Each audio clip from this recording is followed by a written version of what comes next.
Kabanata 1881 Tagasunod ng palda. Tahimik ang ekspresyon ni Wang Lin. Pagkarinig na ang una, pangalawa, at pangpito na mga meridyano ay nawasak, nanatili siyang kalmado. Nararamdaman na niya ang pagkawasak ng tatlong meridyano na iyon. Pinakamataas na lihim na plano. Nagkunot ang noo ni Wang Lin. Ako'y dumating lamang upang ipasa ang utos at wala akong kaalaman sa mga detalye. Naway mabilis kang makabalik sa sekta. May 4 kami na tulad ko na ipinadala sa bawat meridyano. Inabot ni Yang Zin ang isang jade mula sa kalawakan at itinatapon ito kay Wang Lin. Ang jade nito ay naglalaman ng eksaktong lokasyon ng transfer array at maaari nitong paganahin ang formation ng 3 beses. Naway magmadali ka, may isa pa akong ibang gawain at magpapalam na ako. Nagmamadaling sinabi ni Yang Zin. Pagkatapos niyang magdasal kay Wang Lin, umalis siya. Mabilis dumaan at umalis si Yang Zin, ngunit naramdaman ni Wang Lin ang tensyon na nararamdaman ng mga cultivator ng Heavenly Bull sect sa digmaang ito. Matapos mag-isip sandali, binaba ni Wang Lin ang kanyang tingin sa jade. Sa lupa, ilang sinag ng liwanag ang lumipad at ipinakita na sina Yan Lu at ang iba pang mga cultivator mula sa Void Tribulan. Tahimik silang nakatayo. Matapos ang mahabang sandali, inilagay ni Wang Lin ang jade at tumingin sa kanila. Nagdasal siya sa kanila. Mga kasama sa pagsasanay, ilang buwan na tayong magkasama, ngunit panahon na ng ating paghihiwalay. Kung tadhana ay magpapahintulot, magkakaroon tayo ng pagkakataon na muling magsanib puwersa. Column. Binagtas ni Wang Lin ang kanyang mga mata kay Yan Lu at nang walang alinlangan ay umalis. Ang mga alon ng hangin ay umalingaw sa ilalim ng kanyang mga paa at naglaho ang kanyang anyo. Pamalis si Wang Lin nang walang anumang pag-aalinlangan. Hindi siya kabilang sa Heavenly Bull Continent, kaya't wala siyang pakialam kung siya ay dumating o umalis. Parang hangin lang, baka walang bakas pagkatapos niyang dumaan. Tiningnan ni Yan Lu at ng kanyang mga kasama ang lugar kung saan naroon si Wang Lin nang may magkahalong emosyon sa loob ng kalahating insenso. Ang mga buwang ito ng pagsasama ay magulo at mahirap kalimutan. Isa itong bagay na kanilang magiging alaala magpakailanman. Kinabukasan nang umalis si Wang Lin, ang lahat ng mga cultivator ay umalis na kasama si Yan Lu at ang iba pa. Iniwan nila ang Extreme Sky Prairie at iniwasan ang lugar na ito upang pumunta sa lokasyon na ibinigay ni Yang Zin. Natapos na ang depensa ng ikatlong meridyano ng Heavenly Bull. Guiyi Sect, isa sa 2 pinakamalakas na sekta sa Heavenly Bull Continent. Isa sa 9 na sekta at 13 paksyon sa Eastern Continent. Bagaman hindi ang pinakamalakas, hindi rin ito ang pinakamahina. Ang buong Guiyi Sect ay sumasakop sa malaking bahagi ng Heavenly Bull Continent. Ang mga walang katapusang tuktok ng bundok ay naglalaman ng mga sinaunang gusali at nagbibigay ng hindi maipaliwanag na pakiramdam ng misteryo sa ilalim ng ulap. Ang Guiyi Sect ay mayroong maraming patong-patong na mga bilog na tila bumubuo ng isang malaking vortex na sumasaklaw ng walang katapusang lugar. Tulad ng Great Soul Sect, ang Guiyi Sect ay may malaking bilang ng mga disipulo. Isang sekta na tulad nito ay may maraming malalakas na cultivator. Libo-libong kilometro mula sa Guiyi Sect, isang pagsabog ng liwanag ang sumak na nagbigay liwanag sa kalangitan. Ang biglaang pagbabagong ito ay agad nakatawag pansin sa Guiyi Sect. 12 ng mga sinag ng liwanag ang damapo patungo sa formation.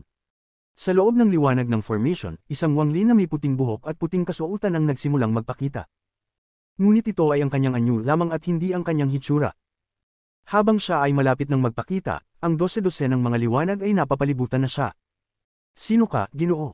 Pakilabas ang iyong jade ng pagkakakilanlan. Isang malamig na tinig ang umalingaw. Ang taong nagsalita ay isang lalaking nasa kalagitnaan ng edad na nasa huling bahagi ng Arcane Void. Nagsusuot siya ng isang 5 elemento na robe at matalim na tinitigan si Wang Lin. Ang mga cultivator sa paligid ay lahat nagsusuot ng 5 elemento na Dao robes mula sa Guiyi Sect at naghihintay para ilabas ni Wang Lin ang jade ng pagkakakilanlan. Sa oras ng digmaan, kung hindi mailabas ni Wang Lin ang jade, agad nilang papatayin siya. Pagkatapos maging ganap na malinaw ang anyo ni Wang Lin, nakita ng mga cultivator sa paligid ang Heavenly Bull tattoo sa kanyang mukha. Nagbago ang ekspresyon ng mga cultivator at umatras sila ng ilang hakbang. Malinaw nilang naramdaman ang aura ng kaluluwa ng Heavenly Bull na ikinapigit nila. Malinaw nilang naramdaman ang aura na ito mula sa 2 tao kahapon. Binabati namin ang tagapagsugo ng Heavenly Bull. Nais naming malaman kung saang meridyano dumating ang tagapagsugo. Anong sekta? Ang kalagitnaan ng edad na lalaki na unang nagsalita ng malamig ay agad naging magalang. Agad ding nagdasal ang mga cultivator sa paligid. Nararamdaman nila ang paggalang mula sa kanilang mga puso sa isang tagapagsugo ng Heavenly Bull na maaaring magbantay ng isa sa mga meridyano. Bagaman nakita nilang hindi mataas ang level ng cultivation ni Wang Lin, katulad ni Yang Zin, inisip nila na may kakaibang bagay ang isang tao na kayang pigilan ang pag-atake ng Green Devil Continent. Great Soul Sect, Wang Lin. Heavenly Bull ikatlong meridiano, Extreme Sky Prairie. Nagdasal si Wang Lin sa lahat. Lord Messenger, mangyaring sumunod. Naglabas ng utos ang Sect Master. Lahat ng mga mensahero ay kailangang pumunta sa pangunahing bulwagan. Itinaas ng kalagitnaan ng edad na lalaki ang kanyang kamay at tinanggap si Wang Lin. Tumanggo si Wang Lin at tiningnan ng Wei Sect sa malayo. Hindi ito ang unang beses na siya ay naririto. Sa katunayan, sa loob ng yungib na mundo, naramdaman na niya ang Wei Sect mula sa hiwa ng Wind Celestial Realm. Mayroon ding ilang mga matandang kaibigan dito. Pumailan lang siya mula sa formation at, kasama ang kalagitnaan ng edad na lalaki at ang mga cultivator sa paligid, lumipad sila patungo sa Wei Sect.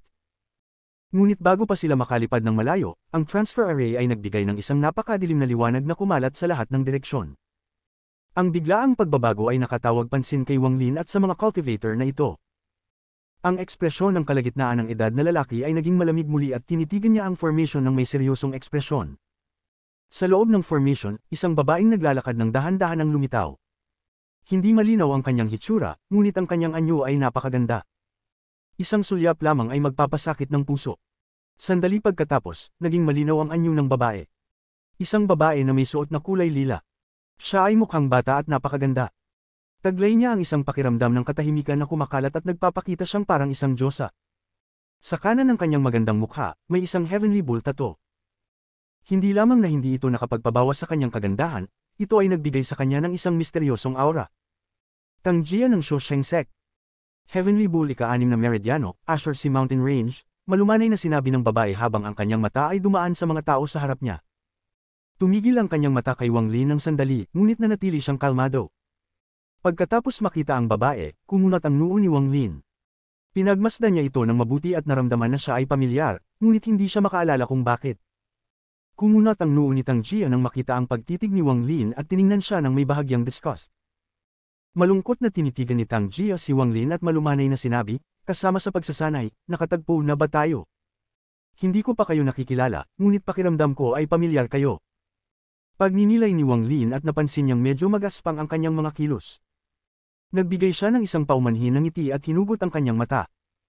Pagkarinig sa mga salita ni Wang Lin, lalo pang ninas si Tangjia.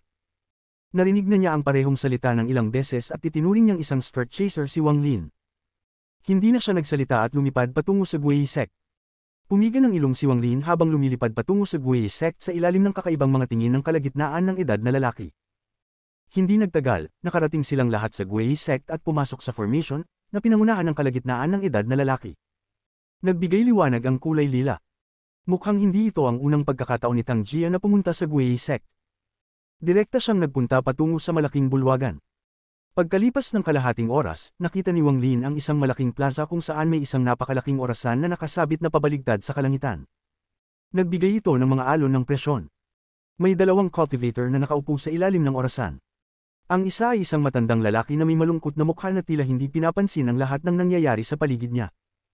Sa kanang bahagi ng kanyang mukha, kumikislap ang tato ng Heavenly Bull at naglalabas ng aura ng kaluluwa ng Heavenly Bull. Ang isa pang tao ay isang batang lalaki na may tamad na ekspresyon, ngunit kung titingnan ng mabuti, makikita ang kislap sa kanyang mga mata. Bagaman siya ay mukhang tamad, kapag naging seryoso ang kanyang ekspresyon, para siyang ibang tao. Mayroon ding Heavenly Bull tato na kumikislap sa kanang bahagi ng kanyang mukha. Pagdating ni Tangjia, tiningnan siya ng batang lalaki ngunit hindi ito nagpakita ng anumang interes.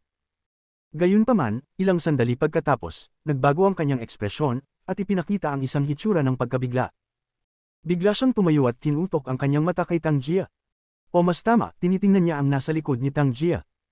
Si Wang Lin na may puting buhok, na ginagabayan ng ilang cultivator. Nakita rin ni Wang Lin siya. Nabigla si Tangjia sa mabilis na pagbabago ng ekspresyon ng batang lalaki. Kilala niya ito, alam niya ang kanyang pagkakakilanlan, at alam niya ang kanyang reputasyon sa Heavenly Bull Continent. Noon, nakita na niya ang kanyang mayabang na anyo mula sa mga tao sa karamihan, ngunit hindi niya ito kailanman nakita na magpakita ng ganitong klaseng ekspresyon. Pagkatapos magulat ng saglit, hindi sinasadya ay lumingon si Tangjia at tiningnan ang anyo na nadarama niyang karumal-dumal. Kabanata 1882 Hindi makatarungan. Brother Wang. Ang tamad na ekspresyon ng binata ay nawala. Bigla siyang nagbago at pumutok ang kanyang malakas na kultivasyon, at tumawa ng malakas. Tumakbo siya papunta kay Wang Lin at mabilis na naglapit. Habang lumalapit, itinaas niya ang kanyang kanang kamay na parang isang panggupit. Naglabas ng isang sumabog na liwanag ng ginto mula sa kanyang kanang kamay at naging isang gintong panggupit na bumagsak kay Wang Lin. Ang panggupit na ito ay may lakas na kayang hatiin ang kalangitan at nagdulot ng pagbabago sa kulay ng mundo. Ang kalangitan ay napuno ng gintong liwanag at ang lahat ng celestial energy sa paligid ay nagtipon. Parang ang gintong panggupit na ito ay may kakayahang lumunin ang mundo.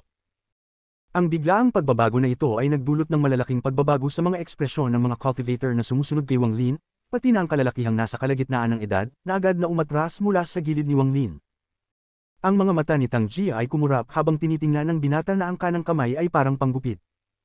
Ang anyo ng binata ay mabilis na nagtugma sa matayog na anyo sa kanyang alaala. Kung hindi ko pa aktibahin ang Heavenly Bull Soul Armor, hindi ko kayang labanan ang hampas na iyon. Si Tang Jia ay nasa ika-8 Arcane Tribulant pa lamang. Kapag dumaan siya sa ika-9 na Arcane Tribulant, maaari na siyang pumasok sa maagang yugto ng Void Tribulant. Mayroon ding matandang lalaki na nakaupo sa ilalim ng orasan. Bigla niyang binuksan ang kanyang mga mata at tumingin. Ang kanyang cultivation ay malalim at nagbigay ng aura ng isang mid-stage Void Tribulant Cultivator. Siya ay kahawig ng 7-colored Celestial Sovereign noong siya ay nasa kanyang pinakamataas na antas. Ang ekspresyon ni Wang Lin ay nanatiling pareho. Nang ang gintong panggupit ng binata ay hindi lalampas sa 100 talampakan, kumislap ang kanyang mga mata at tumingin siya sa mata ng binata. Itinaas niya ang kanyang kamay at itinuro ito ng diretsyo. Sa isang turo, tumigil ang buong mundo na parang isang kakaibang puwersa ang nag-solidify sa mundo, ang mga patakaran, ang celestial energy sa paligid ng gintong panggupit, at bawat galaw ng binata ay naging matigas. Ang gintong panggupit na parang landslide ay nawasak nang hindi pa sumusuong si Wang Lin sa isang atake. Sa sandaling ang binata ay na-freeze, mahinahong bumaba si Wang Lin sa plaza sa ibaba ng orasan. Nakita ni Yang Jia ang lahat ng ito, at ang kanyang puso ay kumabog. Bigla siyang tumingin kay Wang Lin, at ang kanyang mga mata ay nagpakita ng isang misteryosong liwanag. Samantalang ang matandang Void Tribulant ay napakunot ang noo at mabilis na tumingin kay Wang Lin. Ang stop spell ay tumagal lamang ng sandali, at ang binata ay nakabalik sa kanyang paggalaw. Nagpakita siya ng isang mapait na ngiti habang nawawala ang gintong liwanag sa paligid niya. Tinitingnan niya si Wang Lin ng may komplikadong mata at dahan-daw ang nagpakita ng isang taos-pusong ngiti. Hindi tayo nagkita ng matagal, at hindi ako nabigo sa iyo, Brother Wang. Hindi ko pa rin kayang talunin ka. Ang binatang ito ay si Yun Yifeng ng Guiyi Sect. Pwede bang baguhin mo ang kakaibang paraan ng pagbati mo sa akin sa susunod? Napakunot ang noo ni Wang Lin at tiningnan si Yun Yifeng. Dumating si Yun Yifeng sa tabi ni Wang Lin at tumawa. Nakita si Wang Lin at siya ay natuwa. Nang balikan ng mga nangyari sa Cave World, sila ay magkaaway at magkaibigan din. Ito ay magulo, at ang pagbabalik tanaw ay nagbigay sa kanya ng konting emosyon. Brother Wang, pagkatapos kong umalis sa kuweba, agad kong ginamit ang kapangyarihan ng sekta upang hanapin ka, ngunit wala akong nahanap. Hindi ko inasahan na bigla kang magpapakita ng ganito. Natuwa ako at natural na nais ko pang ituloy ang laban natin, wika ni Yun Yifeng ng King Time habang inaalay ang kanyang mga braso kay Wang Lin. Huminto si Wang Lin saglit at tiningnan si Yun Yifeng. Pagkatapos magmuni, siya ay lumakad patungo at niyakap si Yun Yifeng. Natuwa si Yun Yifeng. Hinayla niya si Wang Lin sa tabi upang magpatuloy sila sa pag-uusap. Ngunit, sa sandaling iyon, isang tinig na puno ng kadakilaan ang umalingaw mula sa malaking bulwagan sa kanilang harapan. Nandyan na ang lahat. Tumigil si Yun Yifeng at tumingin kay Wang Lin. Ang kanyang ekspresyon ay agad naging seryoso at tumayo siya ng may paggalang. Ang nagsalita ay ang master ng sekta ng Guiyi Sect, isang late-stage Void Tribulant. Narinig ni Wang Lin ang tinig ni Yun Yifeng. Hindi siya nagsalita at tiningnan ng malaking bulwagan na parang isang dambuhalang hayop. Ang tatlo sa inyo, sabihin ninyo ang inyong mga pangalan. Ang kadakilaan ng tinig ay muling umalangaw. Nagbigay si Tang Jia ng seryosong ekspresyon at tahimik na nagsabi, Shu Shen Sect, Tang Jia. Rogue Cultivator, Edge Cloud. Tumayo ang matandang lalaki at nag-alay ng kamay sa malaking bulwagan. Great Soul Sect, Wang Lin. Mabagal na sinabi ni Wang Lin at tumingin sa paligid. Napansin niya na nang umalingaw ang tinig kanina, isang di nakikitang hadlang ang pumulibot sa lugar kaya't walang sinuman ang makakarinig mula sa labas. Ang lihim na nagbigay gulat sa kanya ay ang mga pagbabago sa mundo dito ay nasira din, kaya't imposibleng hulaan ang nangyayari sa lugar na ito. Hindi ito isang individual na hadlang, kundi bahagi ng porma sayo na nagpoprotekta sa buong sekta. 3 Meridians ng Heavenly Bull ang nawasak at 3 Heavenly Bull Messengers ang namatay. Ang 4 sa inyo ay ipinagtanggol ang mga Meridian at nagkaroon ng malalaking merito. Matapos mag-usap ng Great Soul Sect, ang mga nagtagumpay ay bibigyan ng gantimpala. Ang kadakilaan ng tinig ay nagbigay ng sinaunang aura na parang matagal nang nabuhay at nakalimutan ang paglipas ng panahon. Edge Cloud. Ang tinig ay umalingaw. Dito. Tumayo si Edge Cloud.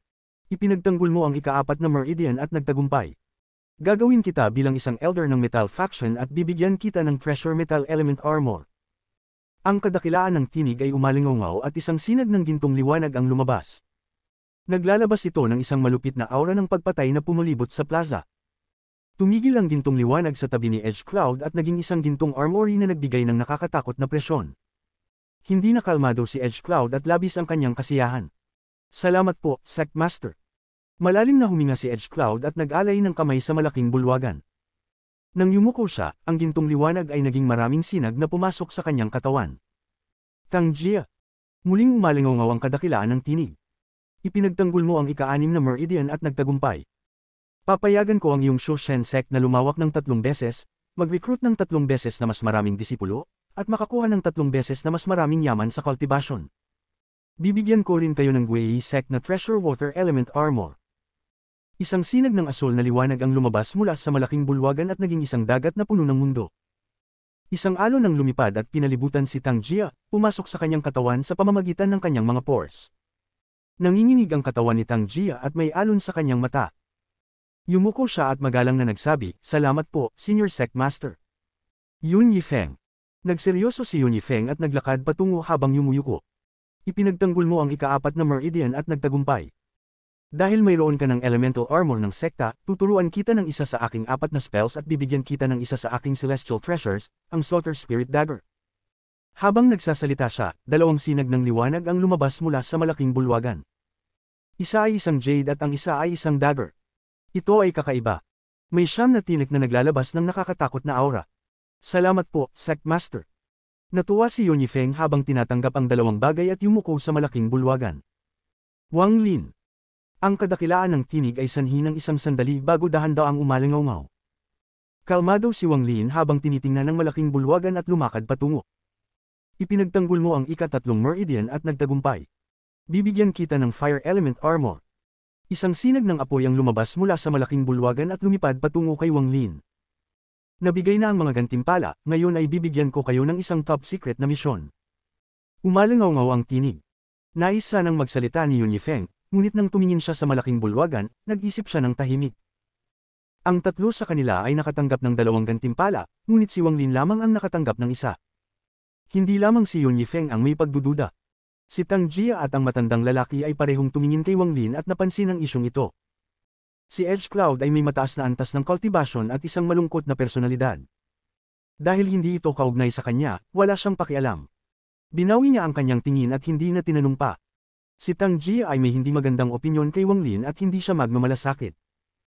Ang inyong misyon ay, umalingaw ang tinig, ngunit bago pa man matapos ang tinig, may kumislap na malamig na ningning sa mga mata ni Wang Lin. Sandali. Titig na titig si Wang Lin sa malaking bulwagan at lumakad papunta, ininterrupt ang master ng sekta ng Guei sect. Sa sandaling magsalita si Wang Lin, nagbago ang ekspresyon ni Yun Yifeng at tinanguan niya si Wang Lin. Tumingin din si Tang Jia kay Wang Lin. Hindi niya inasahan na maglakas loob itong magsalita sa ganitong pagkakataon. Pati si Edge Cloud ay tumingin kay Wang Lin. Ang inyong misyon ay pumunta sa Green Devil Continent, magtago sa Green Devil Temple, at sirain ang Green Devil statue upang seryosong sugurin ang kaluluwa ng Green Devil. Kapag natapos ito, magkakaroon kayo ng isang dakilang gawa para sa Heavenly Bull Continent. Hindi pinansin ng tinig ang mga salita ni Wang Lin at nagpatuloy sa pagpapahayag ng lihim na misyon. Pagkalabas ng mga salitang ito, nagbago ang ekspresyon ni Edge Cloud, at ganoon din si Tang Jia. Parang ito na ang unang pagkakataon na narinig ito ni Yun Yifeng, kaya't nagbago ang ekspresyon ng 3. Ang pagpasok sa Green Devil Continent ay talagang sobrang delikado. Kung gumawa sila ng kahit maliit na pagkakamali, hindi na sila makakabalik. Ang Green Devil Continent ay halos walang tao ngayon. Tungkol naman sa mga ninuno ng Green Devil Continent, may mga tao na natural na magpaparusa sa kanila. Ngayon na nailahad na ang misyon, anong nais mong sabihin, Wang Lin? Ang tinig ay nanatiling kalmado at mabagal, na parang napakabihirang mga bagay ang makakapagpabago nito. Kabanata 1883 Pag-Traitor sa Heavenly Bull Continent. Hindi ko maintindihan kung bakit lahat ng tao ay nakatanggap ng 2 gantimpala at ako lang ang nakatanggap ng Fire Element Armor. Hindi naging magalang si Wang Lin. Hindi na siya nag-iisa, siya ngayon ay isang elder ng Great Soul Sect. Dahil dito, hindi niya kayang tiisin ito. Kahit na ang kausap niya ay ang master ng Guiyi sect, hindi siya magdadalawang isip na magtanong. Ang antas ng iyong cultivation ay pinakamababa, kaya sapat na ang isang armor. Ang desisyong ito ay napagkasunduan ng Guiyi sect at ng Great Soul sect. Hindi mo kailangang intindihin, ngunit kailangan mong tanggapin. Kung hindi mo gusto ang Fire Element Armor, aalisin ko na lang ito. Ang matayog na tinig ay umalingaw muli. Ang lumulutang na Fire Armor ay naging dagat ng apoy at bumalik sa malaking bulwagan. Tumingin si Wang Lin sa malaking bulwagan at dahan-daang nagsalita, kung ito ay isang desisyon sa pagitan ng dalawang sekta, mayroon ba kayong patunay? Pagkatapos magsalita ni Wang Lin, isang sinag ng kababalaghan ang lumabas mula sa malaking bulwagan. May isang hibla ng puting buhok sa loob ng sinag ng liwanag. Ang puting buhok ay sumabog at isang figure ang lumitaw. Ang figurang iyon ay si Old Ancestor Green Bull. Ang bagay ukol sa gantimpala ay may mga dahilan. Hindi ito mababago. Kung hindi mabilis na aayon si Wang Lin, ito ang patunay na iiwan ko ngayon. Tinutok ni Wang Lin ang kanyang mata sa projection ni Old Ancestor Green Bull. Alam niyang hindi ito ang avatar, kundi isang divine sense imprint. Nandyan na ang patunay. Humakbang ka na. Ang malamig na tinig ng master ng Guiyi sect ay narinig mula sa malaking bulwagan. Walang emosyon sa ekspresyon ni Wang Lin. Kung ito ay talagang desisyon ng Guiyi sect at ng Great Soul sect, hindi na siya dapat mag-alala sa kasunduan nila ni Old Ancestor Green Bull. Tahimik na nag-isip si Wang Lin at hindi na nagsalita habang kalmado siyang nakatayo doon. Nagkunwari siyang walang nangyari at hindi siya nasaktan sa pagkawala ng Fire Element Armor. Ngayon ay bubuksan ko na ang formation na hindi pa nagagamit sa napakaraming taon upang ipadala kayong 4 sa Green Devil Continent. Bago kayo umalis, mag-iwan kayo ng isang wispy ng inyong life soul. Kapag natapos ninyo ang inyong misyon, ibabalik ko kayo lahat. Pagkarinig ni Wang Lin tungkol sa life souls, kumunat ang kanyang mga mata. Ang kalamangan ay maaari silang i-teleport pabalik, ngunit ang kahinaan ay mawawala ang kanilang kalayaan dahil malalaman ng kalaban ang kanilang kinaroroonan anumang oras. Si Yun Yifeng ay isang disipulo ng Guiyi sect, kaya't hindi siya nag-atubili. Inilapat niya ang kanang kamay sa pagitan ng kanyang mga kilay at ang kanyang katawan ay kumilos. Isang wispy ng kaluluwa ang lumabas at bumuo ng isang bola, at lumipad ito patungo sa malaking bulwagan. Si Edge Cloud, ang matandang lalaki, ay nagdalawang isip sandali ngunit hindi tumanggi. Kumulekta din siya ng wispy ng kanyang life soul at ipinadala ito sa malaking bulwagan. Si Tang Jia naman ay nag-isip saglit at saka pinigilan ng kanyang mga ngipin. Handang magbayad ng anumang halaga para sa pag-unlad ng kanyang sekta. Bukod pa dito, kinakailangan ito, dahil kung hindi siya may teleport pabalik mula sa Green Devil Continent. Nagpadala silang 3 ng kanilang mga life souls, kaya't tanging si Wang Lin na lang ang natira. Tahimik na nag-isip si Wang Lin. Pagkalipas ng ilang sandali, tumingin siya sa malaking bulwagan at dahan-daang nagsalita. Tinatanggihan ko ito. Kailangan ko munang bumalik sa Great Soul Sect upang makipagkita sa matandang ninuno bago magdesisyon. Column. Nang matapos magsalita si Wang Lin, dahan-dahan siyang umatras at papalabas na sana sa plaza. Pwede kang umalis, pero iwan mo ang soul armor. Ang matayog na tinig ay umalingaw mula sa malaking bulwagan. Isang malaking kamay na gawa sa itim na usok na sumasakop sa kalangitan ay nag-abot patungo kay Wang Lin. May kumislap na malamig na ningning sa mga mata ni Wang Lin. Maraming mga pag-iisip ang dumaan sa kanyang isipan. Lahat ng ito ay nangyari ng mabilis, at hindi niya malaman kung anong nangyari upang magdulot ng ganitong sitwasyon. Ang pagbabago sa ugali ni Old Ancestor Green Bull at ang Guiyi sect na nagpapahirap sa kanya. May isang bagay na hindi alam si Wang Lin na nangyayari. Nararamdaman pa nga niyang kung ibibigay niya ang soul armor, magiging mahirap siyang makalabas sa Guiyi sect.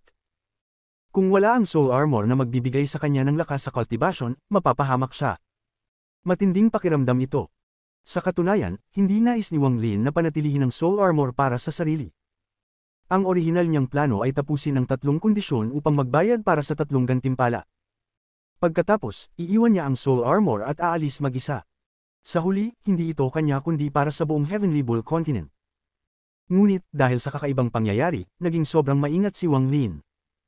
Hindi niya alam kung anong mga pagbabago ang nangyari sa Heavenly Bull Continent habang siya ay nasa Extreme Sky Prairie ng kalahating taon. Walang impormasyon, hindi niya kayang pahintulutan na mawala ang soul armor. Sa armor, may kaunting lakas pa siyang magtatagal, ngunit kung mawala ito, parang madadapa siya sa isang kailaliman. Nagsimula ang lahat ng ito nang dumating ako sa Guiyi sect.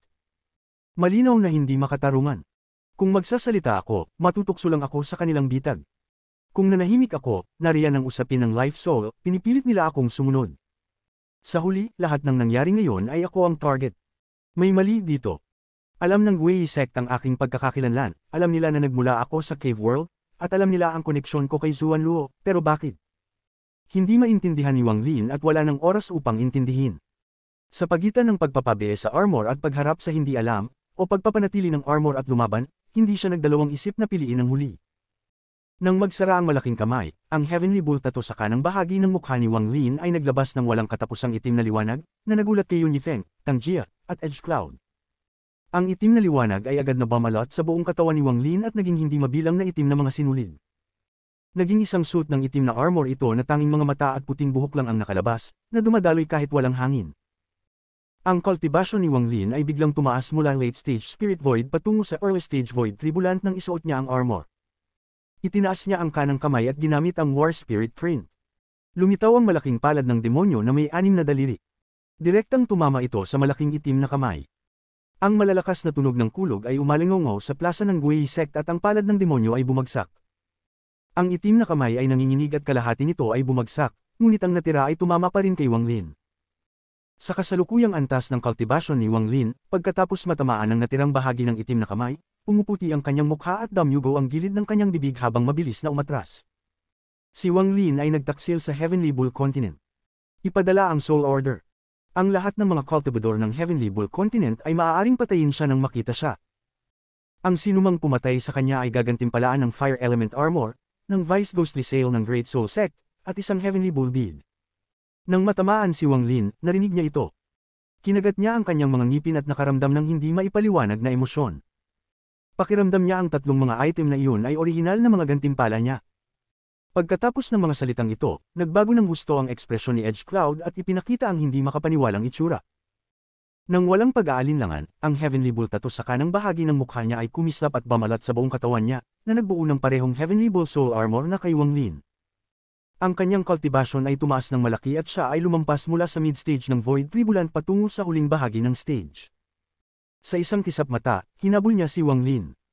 Ang dahilan kung bakit siya naging mabilis magdesisyon ay dahil sa Heavenly Bull Bead. Ang Heavenly Bull Beads ay natagpuan ng Great Soul Sect at Wei Sect nang magtayo sila ng pundasyon sa Heavenly Bull Sect. 7 piraso lang ang mayroon nito.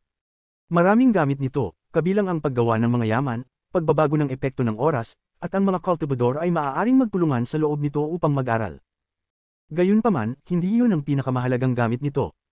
Ang pinakamahalagang gamit ay maaaring iimbak nito ang kaluluwa ng Heavenly Bull.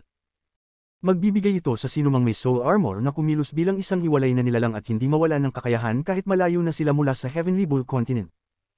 Sa Heavenly Bull Bead, maaaring magsuot ng soul armor kahit saan sa Immortal Astral Continent, kahit sa Ancient Country, dahil ang bead na ito ay ang kaluluwa ng Heavenly Bull.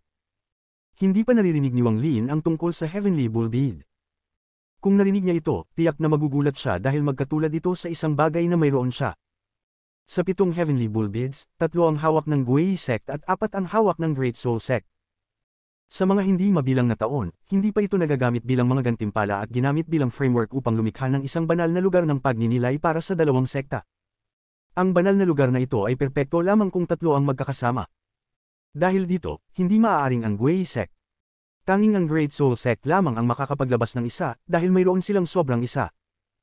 Ang sekta ng proteksyon ng Great Soul Sect, ang Ghostly Sail, ay isang top secret ng Great Soul Sect. Ang vice flag nito ay maaaring maglabas ng malaking lakas kahit na malayo. Ang dalawang gamit na ito ay sapat ng magpatindi ng pagkabaliw. Kaya't walang pag-aalinlangan, nagdesisyon si Edge Cloud na habulin si Wang Lin ng mabilis habang pulang-pula ang mata. Si Tang Jia ay nanginginig. Matapos mag-isip saglit, kinagat niya ang kanyang mga ngipin at ang itim na liwanag ay pinalibutan siya. Ang kanyang soul armor ay lumitaw at ang kanyang kultibasyon ay umabot sa mid-stage ng Void Tribulant, kaya't sinundan niya rin si Wang Lin. Tanging si Yunifeng ang nanatiling tahimik at may malungkot na ekspresyon. Hindi siya sumunod. Gayunpaman, nang magmadali si Tang Jia, binuksan niya ang bibig at nagpadala ng Divine Sense message sa kanya. Nang marinig ni Tang Jia ang mensahe ni Yunifeng matapos lumipad, bigla siyang lumingon kay Yunifeng. Totoo ba ito? Tumingin si Yunifeng kay Tang Jia at tumango. Ang ekspresyon ni Tang Jia ay naging komplikado at muling hinabol si Wang Lin. Ngunit malaki na ang pagbabago sa kanyang mentalidad. Matapos umalis si Tang Jia, tsaka lang tumalikod si Yunifeng at lumuhod sa harap ng malaking bulwagan. Sect Master, kailangan mong magbigay ng paliwanag para sa bagay na ito. Ipinaalam ko na po sa sekta ang pagkakakilanlan ni Wang Lin at ang relasyon niya kay Grand Emperor Zuan Luo. Tahimik ang malaking bulwagan ng matagal na panahon at pagkatapos ay may isang pag-ungol ng pagod na umalingaw-ngaw. Mabilis na dumadaan si Wang Lin sa Guiyi sect. Ang ekspresyon niya ay malungkot at iniunat ang kanyang divine sense, ngunit mabilis niyang napansin na may mali. Ang buong Guiyi sect ay tahimik at walang tao sa paligid. Maging ang sekta na protection ay hindi na aktibo sa sandaling ito. Kabanata 1884 Tuktok ng Langit na Baka. Ang katahimikang ito ay tila inihanda upang siya ay makaalis. Kumislap ang mga mata ni Wang Lin. Ang lahat ng pangyayari ay nangyari ng masyadong mabilis para maunawaan niya, ngunit huli na upang mag-isip tungkol dito ngayon. Agad siyang lumipad palayo. Lumipad siya sa pinakamabilis niyang bilis upang makalayo sa Guiyi sect. Sa likod niya, ang mga mata ni Edge Cloud ay nagbigay ng kakaibang liwanag habang hinahabol siya ni Edge Cloud gamit ang kanyang huling yugto ng Void Tribulant na pagpapalakas. Ang dalawa ay mabilis na lumipad sa Guiyi sect at pagkatapos ay lumabas mula sa Guiyi sect. Pagkaraan ng ilang sandali, isang sinag ng lilang liwanag ang lumabas mula sa Guiyi sect. Kasunod nito, ang sekta ay nag-activate ng kanilang proteksyon at bumalik sa normal. Lumipad si Wang Lin ng libu-libong kilometro palayo sa Guiyi sect. Hindi posibleng gamitin ang spatial bending sa lugar na ito. Ang proteksyon ng sekta ay nagkakaroon ng abala sa lugar na ito. Pagkatapos lamang ni Wang Lin lumabas mula sa apektadong lugar at malapit ng gamitin ang spatial bending, nahabol siya ni Edge Cloud. Ang mga mata ni Edge Cloud ay malamig at bigla niyang itinataas ang kanyang kamay. Nagbago ang kalangitan at 7 bituin ang lumitaw sa asol na kalangitan. Ang mga bituin na ito ay kumikislap na parang gabi. 7 star kill. Isang kisap ng malamig na liwanag sa mga mata ni Edge Cloud. Nais niyang patayin si Wang Lin para sa gantimpala, kahit na naramdaman niyang may mali. Ngunit hindi siya nag-alala tungkol doon. Kumilos siya na parang siya ay sumusunod lamang sa utos ng Guiyi sect na manghunting kay Wang Lin dahil sa pagtaksil nito. Pag nakuha ko ang ulo ni Wang Lin, maaari ko nang hingi ng gantimpala mula sa Guiyi sect. Bagaman may mga problema, maaari ko silang sabihing sumusunod lang ako sa utos ng sect master ng Guiyi sect. Wala rin ang Great Soul sect sa usapan. Pagkatapos ng lahat, si Wang Lin ang unang nagtakda ng pagtataksil. Pinapatay ko ang isang traidor. Ang pag-abot ni Edge Cloud sa kalagitnaan ng Void Tribulant bilang isang malayang nag-aaral at pagkakaroon ng pagkilala mula sa Heavenly Ball ay nagpapakita na may kakaibang bagay tungkol sa kanya. Sa isang iglap, gumawa siya ng desisyon. Habang itinataas ni Edge Cloud ang kanyang kamay, ang 7 bituin sa asul na kalangitan ay kumikislap ng maliwanag. Parang isang sinaunang puwersa ang nagtipon sa asul na kalangitan. Ang 7 bituin ay naglabas ng isang malakas na alulong habang sila ay nahuhulog mula sa walang katapusang kalangitan. Ang alulong ay parang kayang paghiwalayin ng kalangitan at bumuo ng isang hindi maipaliwanag na puwersa. Ang mga alon ng enerhiya ay umalingaw sa ilalim ng mga paa ni Wang Lin at siya ay papalapit ng mabilis. Gayunpaman, bigla siyang tumingin pataas sa kalangitan. 7 itim na liwanag na parang mga meteor ang nahuhulog mula sa asul na kalangitan ng napakabilis. Sa unahan ng mga liwanag, may isang itim na bituin na kasing laki ng isang kamao na mabilis na lumalapit. Kahit na malayo na siya, makikita pa rin ang bituin na kasing laki ng kamao, ngunit kung malapit ito, tiyak na malaki ito. Habang tinitingnan ni Wang Lin ito, ang bituin na kasing laki ng kamao ay lumaki at naging kasing laki ng isang mangkok at mabilis na lumalaki. Mukhang magiging kasing laki ito ng 1,000 kilometro at magdudulot ng pagkawasak sa lahat ng nasa loob ng 1,000 kilometro. Tanging kapag ang pagpapalakas ni Edge Cloud mula sa Soul Armor ang nagbigay daan para mag-cast siya ng ganitong spell. Mas marami pang alon ng enerhiya ang umalingaw sa ilalim ng mga paa ni Wang Lin at papalapit na siyang gumamit ng spatial bending upang makaalis. Hindi alam ni Edge Cloud ang tungkol sa mga spells ni Wang Lin, kaya hindi mahalaga kung gaano kalakas ang kanyang spell, imposibleng mapanatili siya ni Wang Lin dito. Ngunit sa oras na ito, isang lilang sinag ang lumitaw sa likod ni Edge Cloud. Tinitingnan ni Tang Jia si Wang Lin ng may komplikadong ekspresyon at pagkatapos ay mabilis na gumalaw. Lumapit siya kay Edge Cloud at mukhang lilipas na siya sa kanya. Senior Edge Cloud, tutulungan kita. Ang tanging gantimpala na gusto ko ay ang Fire Element Armor. Ang malambing na boses ni Tang Jia ay umalingaw. Hindi na siya naghintay ng sagot mula kay Edge Cloud at dumating siya sa loob ng 1,000 talampakan ni Edge Cloud. Si Edge Cloud ay ngumuso at hindi nagsalita, ngunit biglang tumigil si Wang Lin. Kitang-kita niyang lumapit si Tang Jia, at nang siya ay pumasok sa loob ng 100 talampakan ni Edge Cloud, may isang kakaibang nangyari. Anong ginagawa mo? Napansin din ni Edge Cloud na may mali. Ang kanyang mga mata ay kumislap at inalog ang kanyang manggas habang siya ay umatras. Isang itim na hangin ang pumulibot sa kanyang katawan, bumubuo ng mga patong na proteksyon. Ang mga mata ni Tang Jia ay naglabas ng gintong liwanag at itinaas ang kanyang kamay na parang jade. 8 gintong pintuan ang biglang lumitaw sa paligid ni Edge Cloud. 8 Gate Seal. Ang 8 gintong pintuan ay naglabas ng walang katapusang gintong liwanag. Pagkatapos nilang lumitaw, agad nilang iniklop si Edge Cloud. Ang biglaang pagbabagong ito ay nagdulot ng pagpapaliit sa mga mata ni Wang Lin, at sa isang mabilis na panahon, maraming mga kaisipan ang dumaan sa kanyang isipan. Tumigil siya sa pag-aalinlangan at pinili na huwag tumakas. Sa halip, nagbago siya at naging isang sinag ng liwanag na dumaan patungo sa nakapaloob na Edge Cloud. Ang ugali ni Wang Lin ay laging ganito. Kung hindi siya inaabala ng iba, iiwas siya sa pang-aaway maliban na lang kung talagang kailangan. Ngunit ngayong sinubukan siyang patayin ni Edge Cloud, hahanapin niya ang anumang pagkakataon upang makipaglaban. Nang makita niyang ginamit ni Tang Jia ang gintong pintuan, napagtanto niya kung bakit siya naramdaman ng pamilyar. Ang aura at hitsura ng babaeng ito ay kapareho ng ikatlong concubine, si Tang Shan. Pagkatapos nilang i-connect ang kanilang mga pangalan, natukoy ni Wang Lin na may malalim na koneksyon ng babaeng ito kay Tang Shan. Lahat ng ito ay nangyari sa isang iglap, at hindi nakahanda si Edge Cloud. 3 sa 7 bituin na lumitaw sa kalangitan ay nawala dahil sa pagkawala ng kontrol ni Edge Cloud. Ang natitirang 4 ay patuloy na nahuhulog at mukhang malapit ng damapo. Paglanding ng 4 na bituin, nagsimulang magsunog ng itim na apoy sa mga bituin. Bago pa man sila makalapag, ang mga alon ng init ay kumalat na. Ang init na ito ay tila may kapangyarihang magbaliktad ng langit at lupa. Hindi pinansin ni Wang Lin ang mga bituing nahuhulog mula sa langit at agad na lumapit sa selyadong Edge Cloud. Itinaas niya ang kanang kamay at nagwales. Ang mundo ay ramugos at lumitaw ang 7 kulay na lanseta. Nagbago ito ng kulay 3 beses at naging ikatlong anyo ng 7 kulay na lanseta. Kaagad pagkatapos, ginamit ni Wang Lin ang kanyang walang kapantay na bilis ng pagpapamana upang bumuo ng mga selyo, at ang malaking 6 na daliri na palad ng demonyo ay lumitaw at tumama patungo sa Edge Cloud. Hindi sapat ang dalawang spell na ito upang malubhang masaktan si Edge Cloud. Hinigpitin ni Wang Lin ang kanyang mga ngipin habang bumubuo ng mga selyo at tinuro ang langit. Ang kanilang paligid ay ramugos habang naging dagat ang mundo at naging madilim ang lahat. Ang sikat ng araw ay biglang lumitaw sa abot tanaw. Ito na ang ikalawang pagkakataon na ginamit ni Wang Lin ang Thunder Knight mula nang isuot niya ang Soul Armor. Dahil nagdesisyon si Tang Jia na tumulong, hindi siya nagdalawang isip. Ang kanyang mga kamay ay bumuo ng mga selyo at isang higanting gintong panghampas ang lumitaw sa dilim ng gabi. Ang panghampas ay kumadyot ng may aura na kayang sirain ang kalangitan, na nakatutok kay Edge Cloud.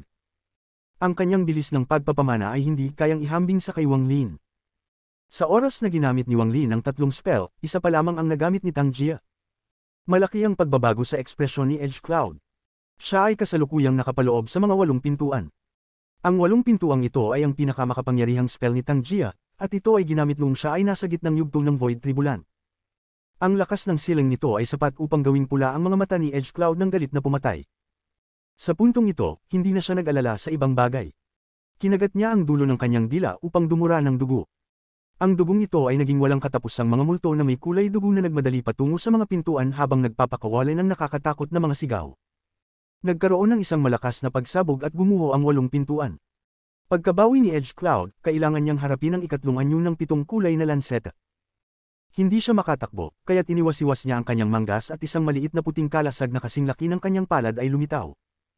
Sa isang kisap mata, sumalpok ito sa 7 kulay na lanseta.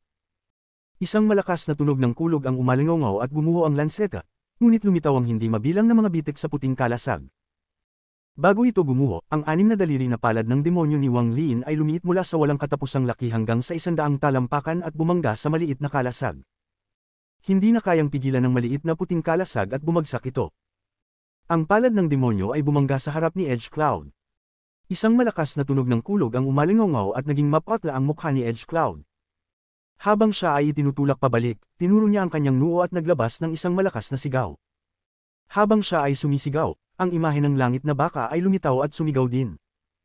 Ang mga alon ng enerhiya ay umabot at gumuho ang 6 na daliri na palad ng demonyo, ngunit nakapagcast si Wang Lin ng 3 spell. Nang gumuho ang palad, ang Thunder Knight ay bumalot sa lugar. Ang sumisikat na araw ay lumitaw at nagbuga ng lakas na kayang punitin ang gabi. Paniniwala, spell ng paniniwala. Matapos mabombardahan ng mga spell, napansin ni Edge Cloud ang problema sa araw sa unang pagkakataon. Ang kanyang mga mata ay puno ng matinding takot at mabilis siyang umatras. Ngunit habang siya ay umatras, ang gintong panghampas ni Tang Jia ay mabilis na lumapit na parang araw. Tumagos ito sa dilim at agad na dumating sa harap ni Edge Cloud. Si Edge Cloud ay dumura ng dugo at nasa malupit na kalagayan habang siya ay itinutulak pabalik. Ang tanging naiisip niyang gawin ay umatras mula sa saklaw ng spell. Ngunit siya ay nahuli ng isang hakbang. Ang araw ay sumot sa langit at ang puwersang punit ay kumalat ng mabilis. Si Edge Cloud ay dumura muli ng dugo at ang kanyang mga mata ay namula. Sa puntong ito, nakaramdam siya ng panganib at nagdesisyon siya sa kanyang isipan. Habang siya ay umatras, bigla siyang tumigil at ipinatong ang mga kamay sa kanyang noo. Bahagya siyang umangat at pagkatapos ay malakas na itinapon ng isang bagay pasulong. Lumitaw ang isang heavenly ball na nakataas ang kuko sa harap. Nakatutok ang sungay nito sa langit at talagang tumakbo patungo sa araw. Kabanata 1885 ang pangungusap na iyon. Ang langit na baka ay nagsimulang magtakbo patungo sa araw ng walang kalaban-laban. Mataas ang antas ng cultivation ni Edge Cloud dahil sa soul armor, ngunit pagkatapos magtakbo ng langit na baka patungo sa araw, ang kanyang cultivation ay bumaba ng malaki. Bumalik siya mula sa huling yugto ng Void Tribulan patungo sa gitnang yugto ng Void Tribulan. Ginamit niya ang spell na ito sa pamamagitan ng pagsakripisyo ng kaunting oras na natitira sa kanya habang suot ang armor upang sirain ang Sundered Knight. Lahat ng ito ay nangyari sa isang kisap mata. Ang langit na baka ay mabilis na bumangga sa araw at ang malalakas na tunog ng kulog ay umalingaw-ngaw. Dumura ng dugo si Wang Lin. Nang gumuho ang Sundered Knight, siya ay itinulak pabalik ng libu-libong talampakan. Si Edge Cloud naman, tila tumanda ng libu-libong taon at dumudugo mula sa kanyang bibig habang siya ay umatras. Ngunit paano pababayaan ni Wang Lin na makatakas siya? Hindi pinansin ni Wang Lin ang kanyang mga sugat at nagmadaling lumapit kay Edge Cloud. Gagamitin niya ang pagkakataon na ang Soul Armor ay nawala upang patayin si Edge Cloud. Tahimik na nag-isip si Tang Jia at hindi na muling umatake. Tumulong lamang siya para sa kanyang kapatid. Sa puntong ito, tinitigan niya si Wang Lin ng may komplikadong ekspresyon at pagkatapos ay naglaho patungo sa kalaliman. Punong-puno ng galit si Wang Lin at lumapit kay Edge Cloud. Itinaas niya ang kanyang kanang kamay at tinamaan si Edge Cloud. Ang suntok na ito ay naglalaman ng kapangyarihan ng kanyang Ancient Dao, at ang mundo ay nagbago ng kulay. Si Edge Cloud ay tinulak pabalik at dumura ng dugo. Ang katawan ni Wang Lin ay nanginig din, ngunit kinagat niya ang kanyang mga ngipin at muling nagmadali. Nag-atake sila ng ilang beses, at nagpakita ng takot sa mga mata ni Edge Cloud. Nakakita na siya ng mga baliw, ngunit hindi pa siya nakatagpo ng isang tulad ni Wang Lin na handang gawin ang lahat upang patayin ng walang pakialam sa kanyang sarili. Habang naglalaban sina Wang Lin at Edge Cloud, ilang libong kilometro ang layo, isang higanting itim na kamay ang lumitaw at humakbang patungo sa lugar na iyon. Ang ekspresyon ni Wang Lin ay lumungkot at iniwan niya ang plano na patayin si Edge Cloud. Ang mga alon sa ilalim ng kanyang mga paa ay umalingaw-ngaw at siya ay naglaho, nagsanib sa mundo.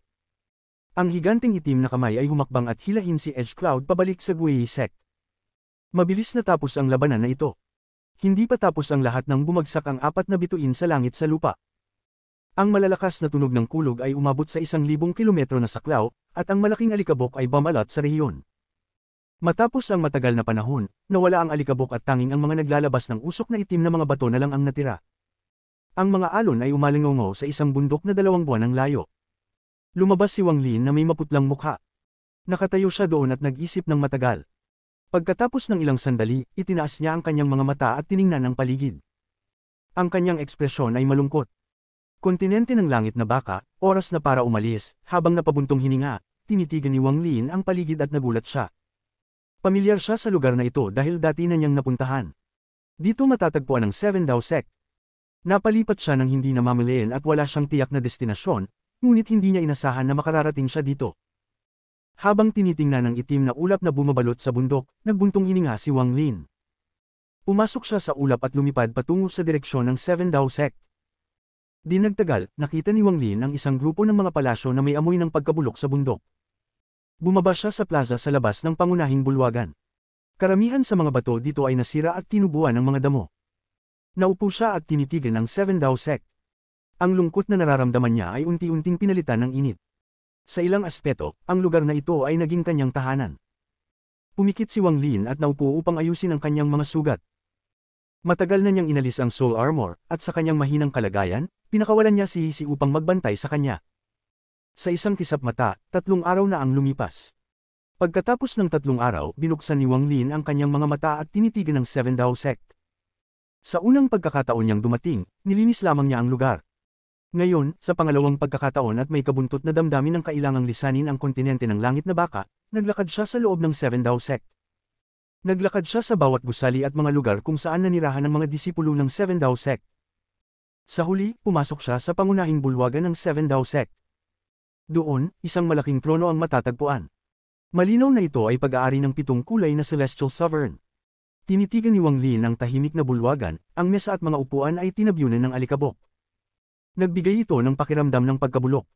Nakatayo si Wang Lin doon at tumingin ng matagal. Pumikit siya at tila naramdaman ng pag-iral ng cave world.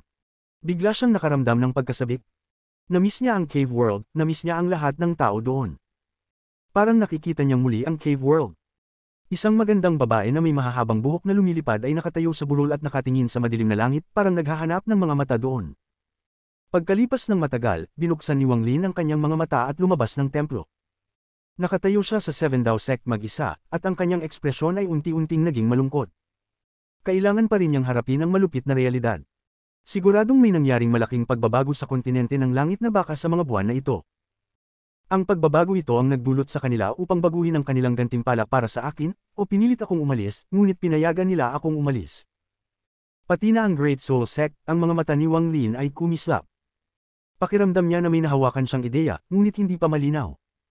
Itinaas niya ang kanyang kanang kamay at binuksan ang kanyang palad. Isang 3 pulgadang tao ang agad na lumitaw. Pagkatapos lumitaw ang maliit na tao, yumuko ito ng 3 beses kay Wang Lin. Nanginig ang puso ni Wang Lin at isinara ang kanyang palad. Malabo ang kanyang divination at hindi niya makita ang anumang bagay, ngunit isang pangungusap ang lumitaw sa kanyang isipan. Ang usapin ng gantimpala ay may kanya-kanyang dahilan. Ang matandang tao ay hindi magbabago. Kung hindi agad sumang-ayon si Wang Lin, ito na ang patunay na aalis na ang matandang tao. Ang pangungusap na ito ay nagmula sa buhok na iniwan ng Old Ancestor Green Bull sa Sect Master ng Wei Sect para kay Wang Lin. Maingat na inisip ni Wang Lin ang pangungusap na ito. Ipinakita ng Soul Eye daw ang isang kalabon, at tanging ang pangungusap na ito ang lumitaw. Dapat may nakatagong kahulugan dito. Inulit ito ni Wang Lin ng ilang beses at bigla siyang nayanig. Tumingin siya ng matalim at ang kanyang mga mata ay kumislap. Ang usapin ng gantimpala ay may kanya-kanyang dahilan doon. Ang matandang tao ay hindi magbabago. Kung hindi agad sumang-ayon si Wang Lin, ito na ang patunay na aalis na ang matandang tao. Ang huling salita ng bawat linya ay, doon, pagbabago, mabilis, umalis. May pagbabago doon, mabilis umalis. May nagbago, umalis. Huminga ng malalim si Wang Lin. Ang pangungusap na ito ay isang lihim na paalala. Hindi alintana kung paano ipaliwanag ito ang paraan ng Old Ancestor Green Bull na ipinaabot kay Wang Lin na umalis agad. Kahit na may antas ng cultivation si Old Ancestor Green Bull, kailangang iparating niya ito sa akin. Nag-alala pa siya na baka hindi ko maintindihan at nakipagtulungan sa Sect Master ng Wei Sect upang bigyan ako ng hindi makatarungang gantimpala upang pilitin akong umalis mula sa kontinente ng langit na baka. Kapag umalis ako, ibig sabihin hindi ako makapag-stay sa kontinente ng langit na baka at kailangan kong umalis agad. Gusto ni Old Ancestor Green Bull na umalis ako mula sa kontinente ng langit na baka, tahimik na nag-isip si Wang Lin. Pakiramdam niya ay may malaking misteryo na bumabalot sa kontinente ng langit na baka, at ito ang dahilan ng biglaang pagbabago sa ugali ng Great Soul Sect at Wei Sect. Gayun din, ipinagpalagay ni Wang Lin na ang misteryong ito ay malamang na konektado sa Green Devil Continent. Palagi siyang may mga pagdududa tungkol sa tunay na dahilan ng digmaan ng dalawang kontinente. Marami ang naiisip ni Wang Lin, ngunit lahat ng iyon ay haka-haka lamang. Hindi niya alam ang tunay na lihim. Pagkaraan ng ilang sandali, tumingin si Wang Lin sa malayo at ipinakita ang isang matibay na tingin. Kalimutan na, ang lugar na ito ay putik na tubig. Dahil nangyari na ang bagay, walang silbi ang mag-isip pa. Oras na upang umalis mula sa kontinente ng langit na baka. Ngunit, takot ako na hindi magiging madali ang pag-alis. Malamang ay may mga hadlang, kung tama ang hinala ko, karamihan sa mga hadlang ay manggagaling sa Green Devil Continent. Bulong ni Wang Lin. Siya ay malapit nang umalis nang bigla siyang magbago ng ekspresyon at tumingin sa bundok na tinatakpan ng itim na ulap. Sa isang kisap mata, siya ay naglaho ng walang bakas. Pagkatapos mawala si Wang Lin, ang ulap ay kumilos at isang anyo ang lumipad mula sa labas. Maingat ang anyong ito at tinitigan ang paligid upang matiyak na walang sumusunod sa kanya bago siya nakahinga ng maluwag. Dahan-dahan siyang lumapag sa plaza ng Seven Dao Sect.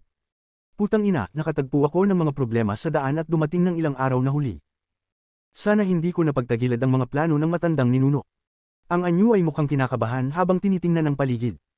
Pagkatapos, nakakita siya ng isang sulok at mag-uupo na sana. Ngunit sa sandaling iyon, isang boses ang umalingaw sa plaza. Du Qing. Ang anyong ito ay si Du Qing. Nang marinig niyang tinatawag ang kanyang pangalan, agad siyang lumipad pataas ng may takot. Ngunit agad itong napalitan ng saya. Kaibigang mag-aaral Wang Lin. Narinig niya ang boses ni Wang Lin. Nakakunot ang noo ni Wang Lin at nagpakita. Tinitigan niya si Du Qing, na hindi niya pa nakita sa matagal na panahon, at bigla siyang nagsalita. Sino ang nag-utos sa iyo na pumunta dito? Elder Wang, ang matandang ninuno ng Great Soul Sect, si Old Ancestor Green Bull, ang naghanap sa akin ilang buwan na ang nakararaan upang dumating dito 3 araw na ang nakalipas at magdala ng isang bagay para sa iyo. Mabilis na lumapag si Du Qing sa harap ni Wang Lin, at iniabot ang kanyang kanang kamay. Isang itim na bato ang lumitaw sa kanyang palad. Ang batong ito ay mukhang ordinaryo. Buong panahon na naglakbay si Du Qing, walang makuha o malaman, ngunit naalala niya kung gaano kabigat ang ekspresyon ni Old Ancestor Green Bull, kaya't nakaramdam siya na tiyak ay isang mahalagang bagay ito. Nagningning ang mga mata ni Wang Lin nang kinuha niya ang itim na bato at tinignan ito. Kumurap ang kanyang mga mata at lumaki ang mga mag-aaral. Ramdam niya ang aura ng Soul Eye daw mula rito. Kabanata 1886 ang kabayaran ng gantimpala. Hawak ni Wang Lin ang itim na bato. Hindi ito isang space stone. Tumingin siya kay Du Qing at nagtipon ng kanyang mga kamay. Maraming salamat, kapatid Do. Mabilis na ikinibit ni Du Qing ang kanyang ulo. Kumandat siya at mahinang tinanong, ano ang nasa loob nito? Tahimik na ngumiti si Wang Lin at ikinibit ang kanyang ulo nang hindi sumasagot. Tumingin siya sa langit at nagsalita ng mabagal. Hindi ko nasasabihin pa. Kapatid Do, kung magkakaroon ng pagkakataon, magkikita tayo muli. Column. Isang buntong hininga ang ibinuga ni Wang Lin at bigla siyang nawala na parang isang hakbang patungo sa langit. Habang tinitingnan ni Du Qing ang paalis na anyo ni Wang Lin, bahagya niyang naintindihan ng isang bagay. Palihim siyang nagbuntong hininga at ikinibit ang kanyang ulo. Pagkatapos, nagbago siya sa isang sinag ng liwanag at bumalik sa Great Soul Sect upang sabihin kay Old Ancestor Green Bull na natapos na niya ang kanyang misyon. Pagsanib ni Wang Lin sa mundo at pag-alis mula sa Seven Dao Sect, nagpakita siya sa isang desyertong tinalikdan, isang lugar na hindi pangkaraniwan sa Heavenly Bull Continent. Gabi na at ang malamig na hangin ay humihip sa desyerto. Ang hangin ay nakakakilabot at sapat na upang magyelo ang mga mortal.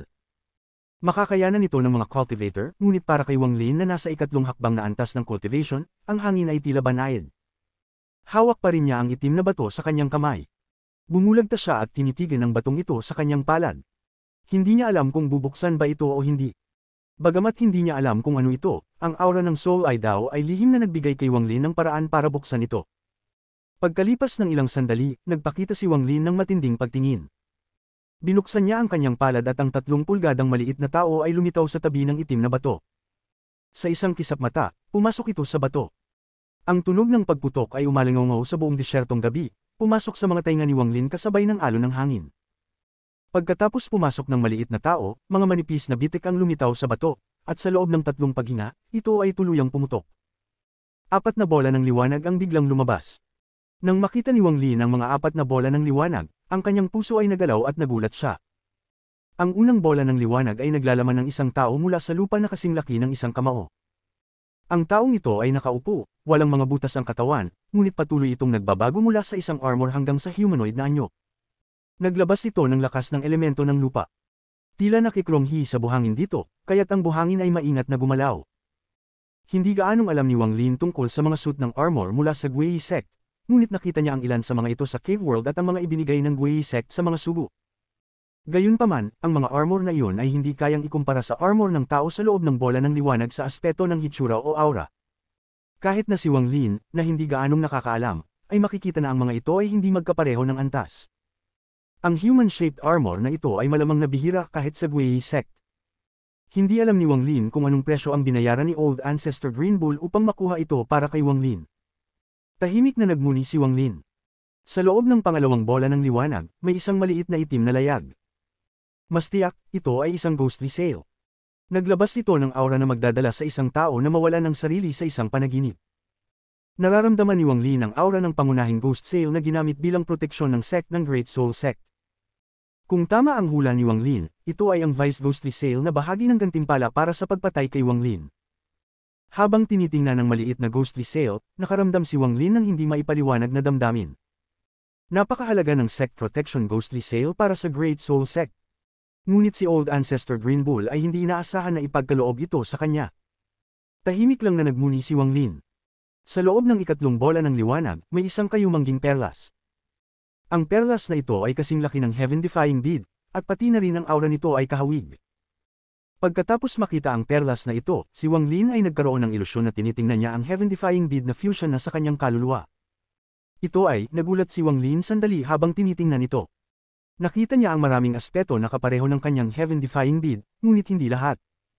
Bagamat ang perlas ay katulad ng heaven-defying bead, ito ay parang paghahambing ng alitaptap sa maliwanag na buwan. Ang isa ay maaaring maging araw, habang ang isa ay tanging mahina lamang na liwanag ng mga bituin. Nararamdaman ni Wang Lin ang aura ng Heavenly Bull mula sa perlas na ito. Bagamat hindi niya alam kung ano ito, may hinala siya. May malalim na koneksyon ito sa Heavenly Bull. Ang anumang may kaugnayan sa Heavenly Bull ay isang mahalagang yaman para sa Heavenly Bull Continent. Hindi ito madaling ibibigay, at hindi rin ito pinapayagan na umalis sa Heavenly Bull Continent. Ngunit ipinadala ang perlas kay Wang Lin. Bagamat tila magaan ito, mabigat ito sa puso ni Wang Lin. Mayroon ding ikaapat na bola ng liwanag. Sa loob nito ay isang sirang shell ng pagong na may mga pattern. Kapag tinitigan ito ng mata, malabo ito. Ngunit kapag tinitigan gamit ang kanyang divine sense, bigla siyang napalingon patungo sa Great Soul Sect. Tila nakita niya ang isang matandang tao sa Great Soul Sect na nakaupo sa Green Sky Mountain. Ang matandang tao ay nakangiti sa kanya at iniangat ang kanyang kanang kamay na parang nagpaalam kay Wang Lin. Ang shell ng pagong ay naglalaman ng buong mapa ng Eastern Continent. Hindi ito gaanong detalyado, at habang papalayo sa Heavenly Bull Continent, mas lumabo ito. Karamihan ay isang pangkalahatang balangkas at simpleng pagpapakilala. Ngunit ang mapa na ito ay napakahalaga kay Wang Lin ngayon. Sa loob ng shell ng pagong, bukod sa mapa, mayroong ding detalyadong paglalarawan ng Heavenly Bull Bead, na nagbigay ng malalim na pagkaunawa kay Wang Lin. Si Esteemed Green Bull ay nag-iwan lamang ng isang pangungusap. Hindi ito nasa anyo ng Divine Sense Message, kundi iniukit ito sa loob ng shell ng pagong. Magkaroon ng ligtas na paglalakbay, pagkatapos ng 300 taon, bumalik upang makita ang Great Soul Sect, walang paliwanag, at hindi binanggit ang tatlong kondisyon. Ito lang ang pagtatapos ng karma ni Wang Lin sa Heavenly Bull Continent sa isang pangungusap.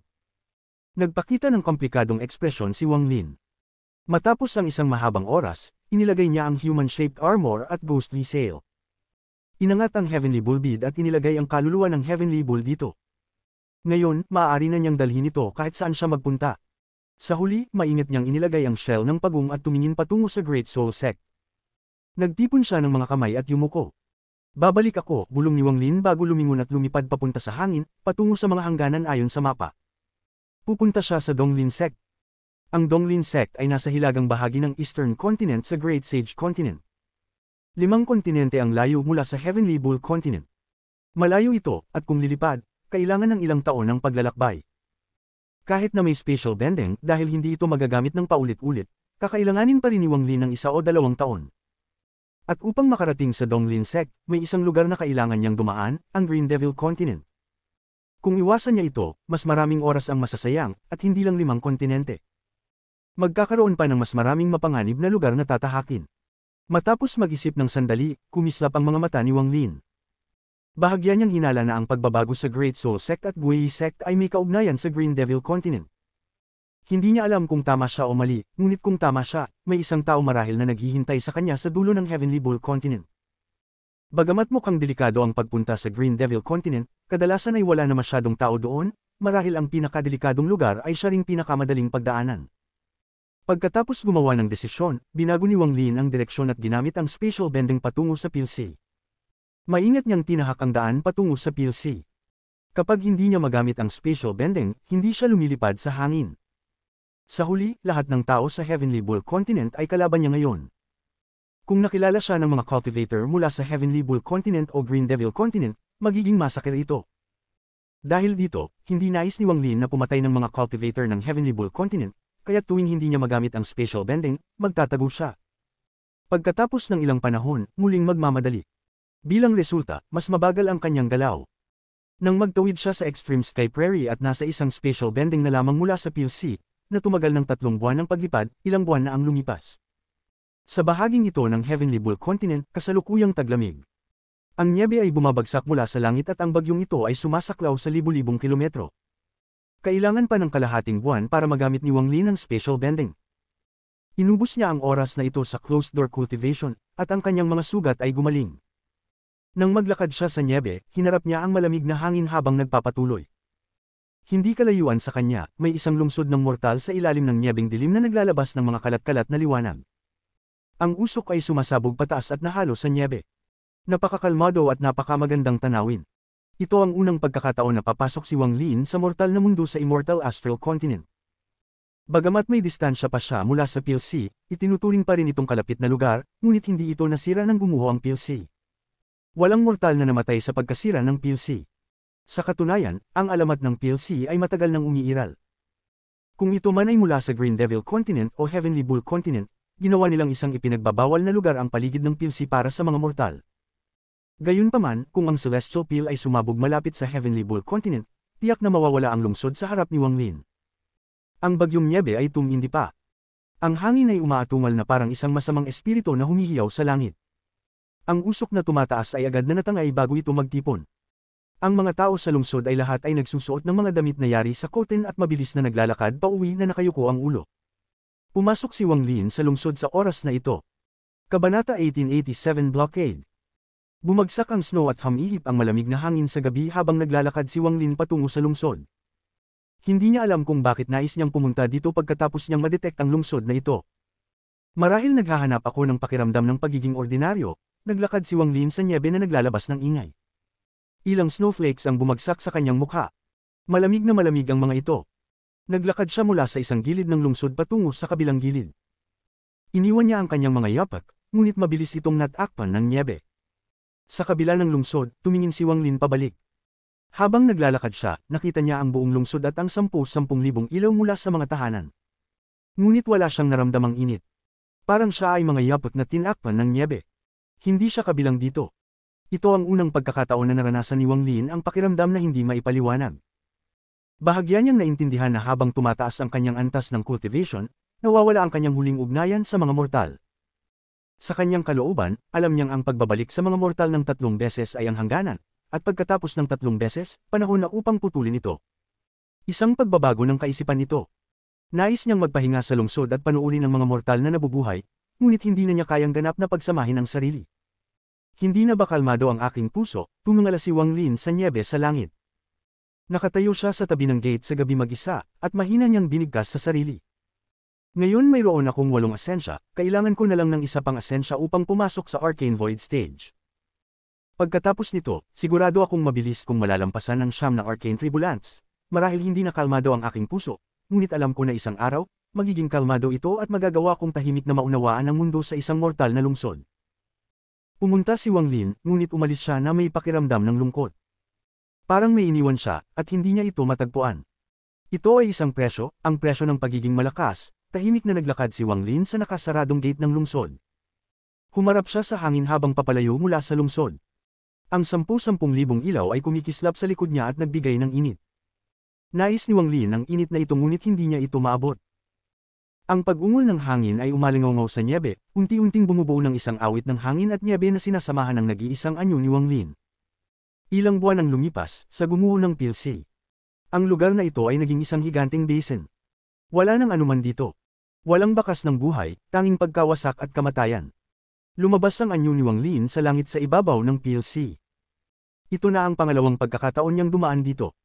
Kung ikukumpara sa nakaraan, siya ngayon ay nasa kalagayan ng pamamaalam. Habang naglalakad si Wang Lin sa desyertong PLC, pinapalawak niya ang kanyang divine sense. Habang papalapit siya sa Green Devil Continent, naging mas maingat siya. Pagkalipas ng 1 buwan, nang tumuntong siya sa Green Devil Continent, naramdaman niyang isang madilim na aura ang bumabalot sa buong kontinente. Ang madilim na aura ay naglalabas ng lamig at pagka-bloodthirsty, na may kasamang bahid ng kasamaan.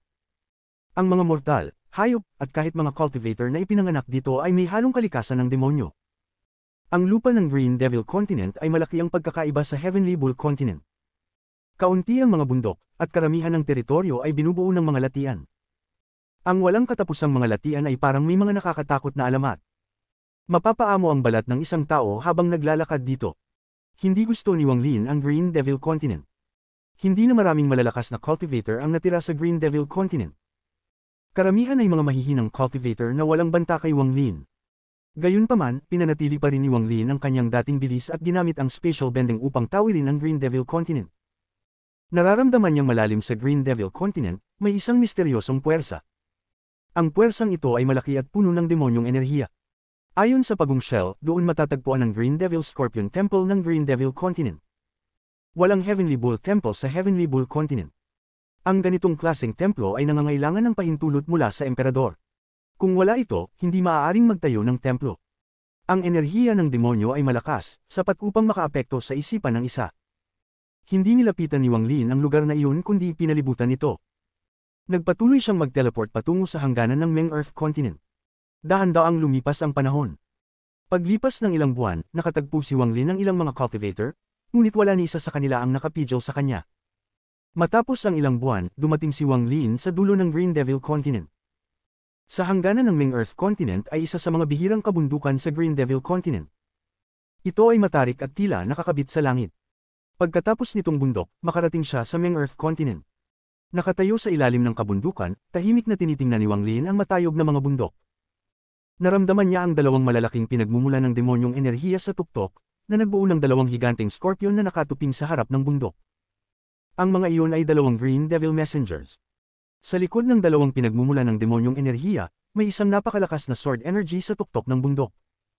Nang dumating si Wang Lin, ang sinaunang sword energy ay naglabas ng aura na kayang wasakin ng langit at lupa habang ito ay lumulutang sa tuktok ng bundok. Ito ang unang pagkakataon na nakatagpo si Wang Lin ng puwersa na kayang humadlang sa kanya sa Green Devil Continent. Nararamdaman niyang may pamilyar na aura na nagmumula sa espada. Ito ay nangangahulugang tama ang desisyon ni Wang Lin na dumaan sa Green Devil Continent.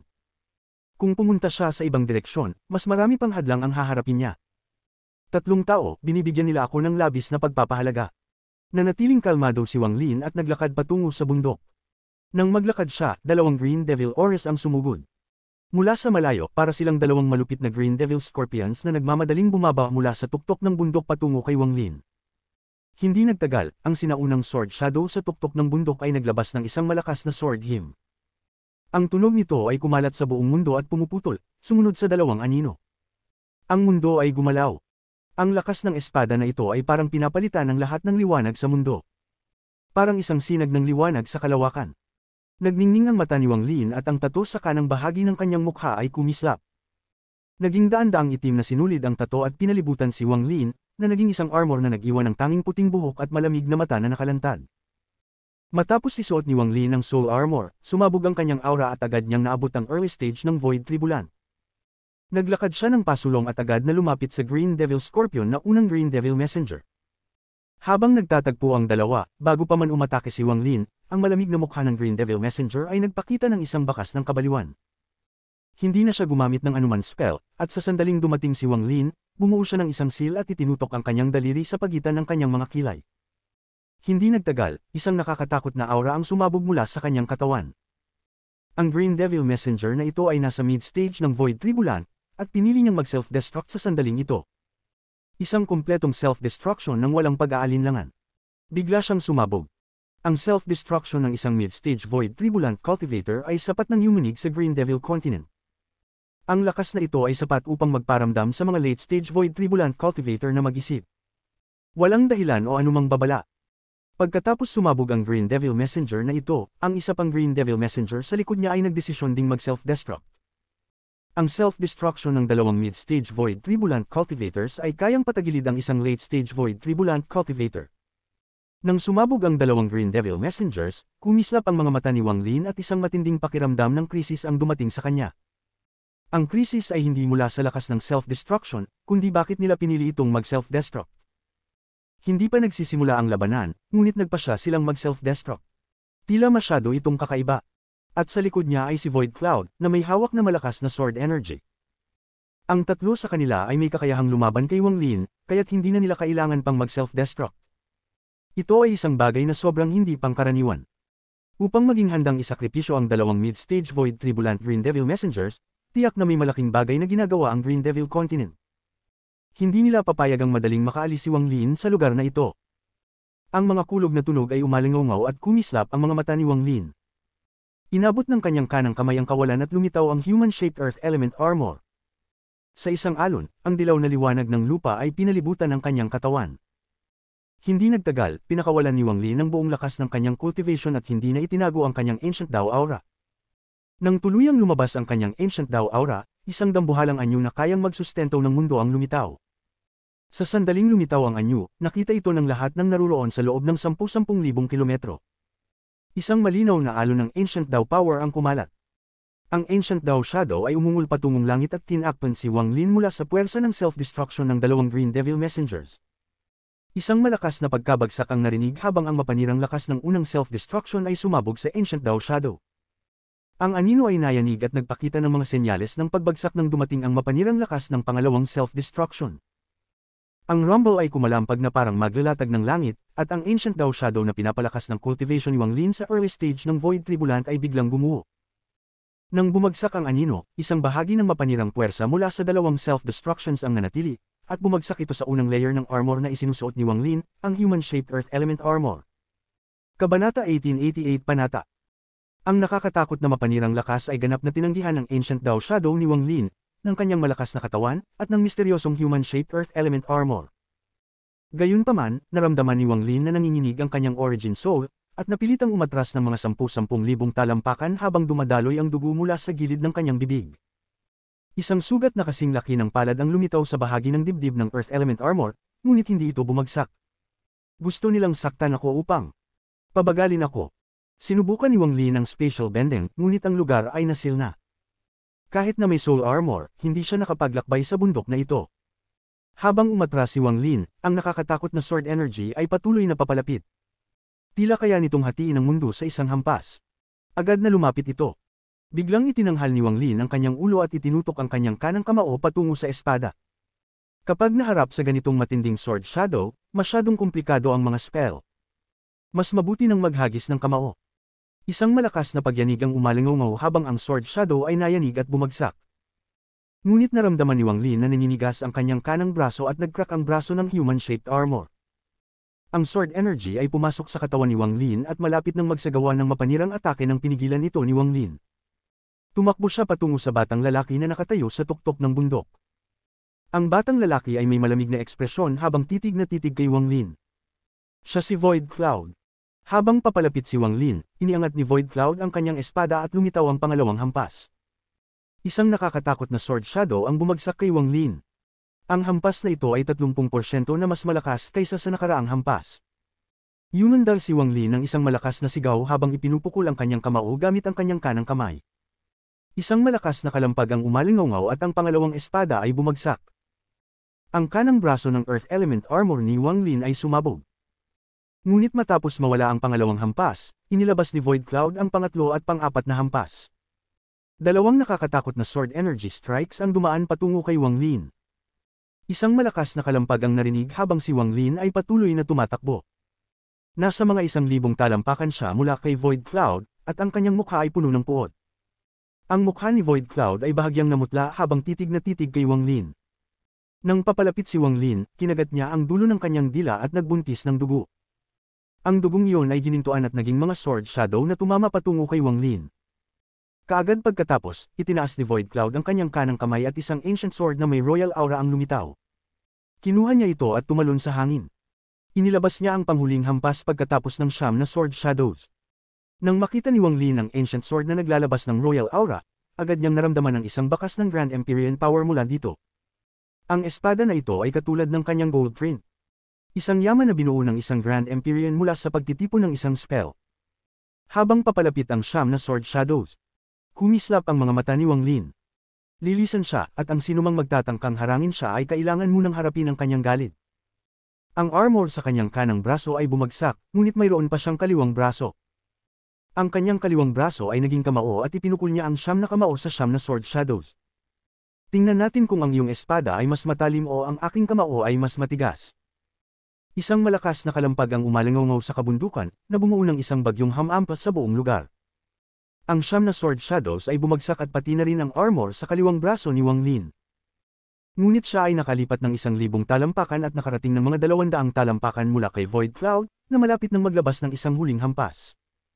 Isang yaman na tinipon mula sa isang spell ng isang Grand Empyrean, mayroon din akong isa. Hindi ginamit ni Wang Lin ang Sundered Knight. Kahit na ang kanyang cultivation level ay tumaas dahil sa soul armor, hindi niya ito magagamit ng dalawang sunod-sunod. Kailangan niyang itabi ito para sa tamang pagkakataon. Ang laban kay Void Cloud ay tila mahirap, ngunit hindi pa sapat para gamitin ni Wang Lin ang Sundered Knight. Nakita niya na ang mga iniisip ni Void Cloud at ang dalawang Green Devil Messengers. Ang labang ito ay purong pagtatangka na pabagalin siya. Nang marinig ang mga salita ni Wang Lin, ang kanyang kanang kamay ay umabot sa kawalan at isang golden print ang lumitaw. Matapos lumitaw ang golden print, tumama ito sa ancient sword. Isang malakas na kalampag ang narinig at si Void Cloud ay dumura ng dugo. Siya ay mukhang mahina ngayon. Ang espada sa kanyang kamay ay sumabog sa maraming piraso at siya ay nahulog sa lupa. Isang malalim na bitik ang lumitaw sa gold print ni Wang Lin, ngunit hindi ito nabasag. Naging malabo ito, at inilagay ito ni Wang Lin. Kapag ang dalawang yaman na ginawa ng Grand Empirines ay nagbanggaan, hindi mahalaga ang kalidad ng mga yaman at spell. Ang pangunahing paksa ay ang dami ng faith power na ginamit upang buuin ang mga yaman. Ang pagsilang mula sa wala ay isang misteryosong bagay na. Maliwanag na ang faith power na nasa espada ni Void Cloud ay mas mababa kaysa sa golden print ni Wang Lin. Matapos ilagay ang golden print, tumayo si Wang Lin sa tuktok ng bundok at malamig na tinignan si Void Cloud, na bumagsak hindi kalayuan. Ang dugo ay patuloy na umaagos mula sa bibig ni Void Cloud. Tinitingnan niya si Wang Lin, at mukhang natalo na siya. Natalo ako. Hindi niya binanggit ang katotohanan na si Wang Lin ay may suot na Heavenly Bull Soul Armor, niyang Grand Empyrean Treasure. Ang pagkatalo ay pagkatalo. Pero natalo ka rin. Si Void Cloud ay pilit na tumayo at tinitigan si Wang Lin ng may komplikadong ekspresyon. Malapit nang magtapos ang oras ng iyong soul armor. Ang kanilang mga self-destructions at ang mga pagsusumikap ko ay tanging para lang pabagalin ka dito ng sandali. Hindi namin naisip o natintiya na talagang lalabas ka dito. Habang nagsasalita si Void Cloud, tumakbo si Wang Lin patungo sa kabilang bahagi ng bundok. Hindi niya pinansin ang mga walang kwentang sinasabi nito, at habang tumatakbo siya, inalag niya ang kanyang kanang kamay. Isang sinag ng dugo ang tumagos sa kilay ni Void Cloud na malubhang sugatan. Walang narinig na malupit na sigaw at walang pagtutol. Ang blood sword ay tumagos sa ulo ni Void Cloud at bumalik kay Wang Lin. Tungkol naman sa patay na si Void Cloud, wala ng oras si Wang Lin para alamin kung ito ay ang orihinal na katawan o isang avatar. Nararamdaman niyang lumalakas ang pakiramdam ng krisis, at ang pakiramdam na ito ay kahawig ng unang beses niyang makatagpo si The Wastewater. Ang tinitingnan ni Wang Lin mula sa walang katapusang kabundukan ay isang walang katapusang desyertong matatagpuan sa Meng Earth Continent. Ito ang pinakakaraniwang tanawin sa kontinente ng Meng Earth. Halos 70% ng kontinente ay ganito. Ayon sa mga rumor, matagal ng panahon, isang banyagang cultivator ang dumating dito at natalo ng celestial ancestor. Ang cultivator ay inilibing dito, at siya ay may nakakatakot na lakas ng Earth, kaya pagkatapos siyang ilibing dito, ang kontinente ay naging ganito. Ayon sa kwento, ang taong ito ay pinaniniwala ang pinangalanang Meng, kaya pagkatapos ng napakaraming taon, tinawag ang lugar na ito bilang Meng Earth Continent. Ang lugar na ito ay puno ng aura ng Earth Essence, katulad ng Green Devil Continent. Ang Green Devil Continent ay isang kontinente ng Earth Essence. Ang Green Devil Scorpion ay isang mabagsik na nilalang na naninirahan sa lupa.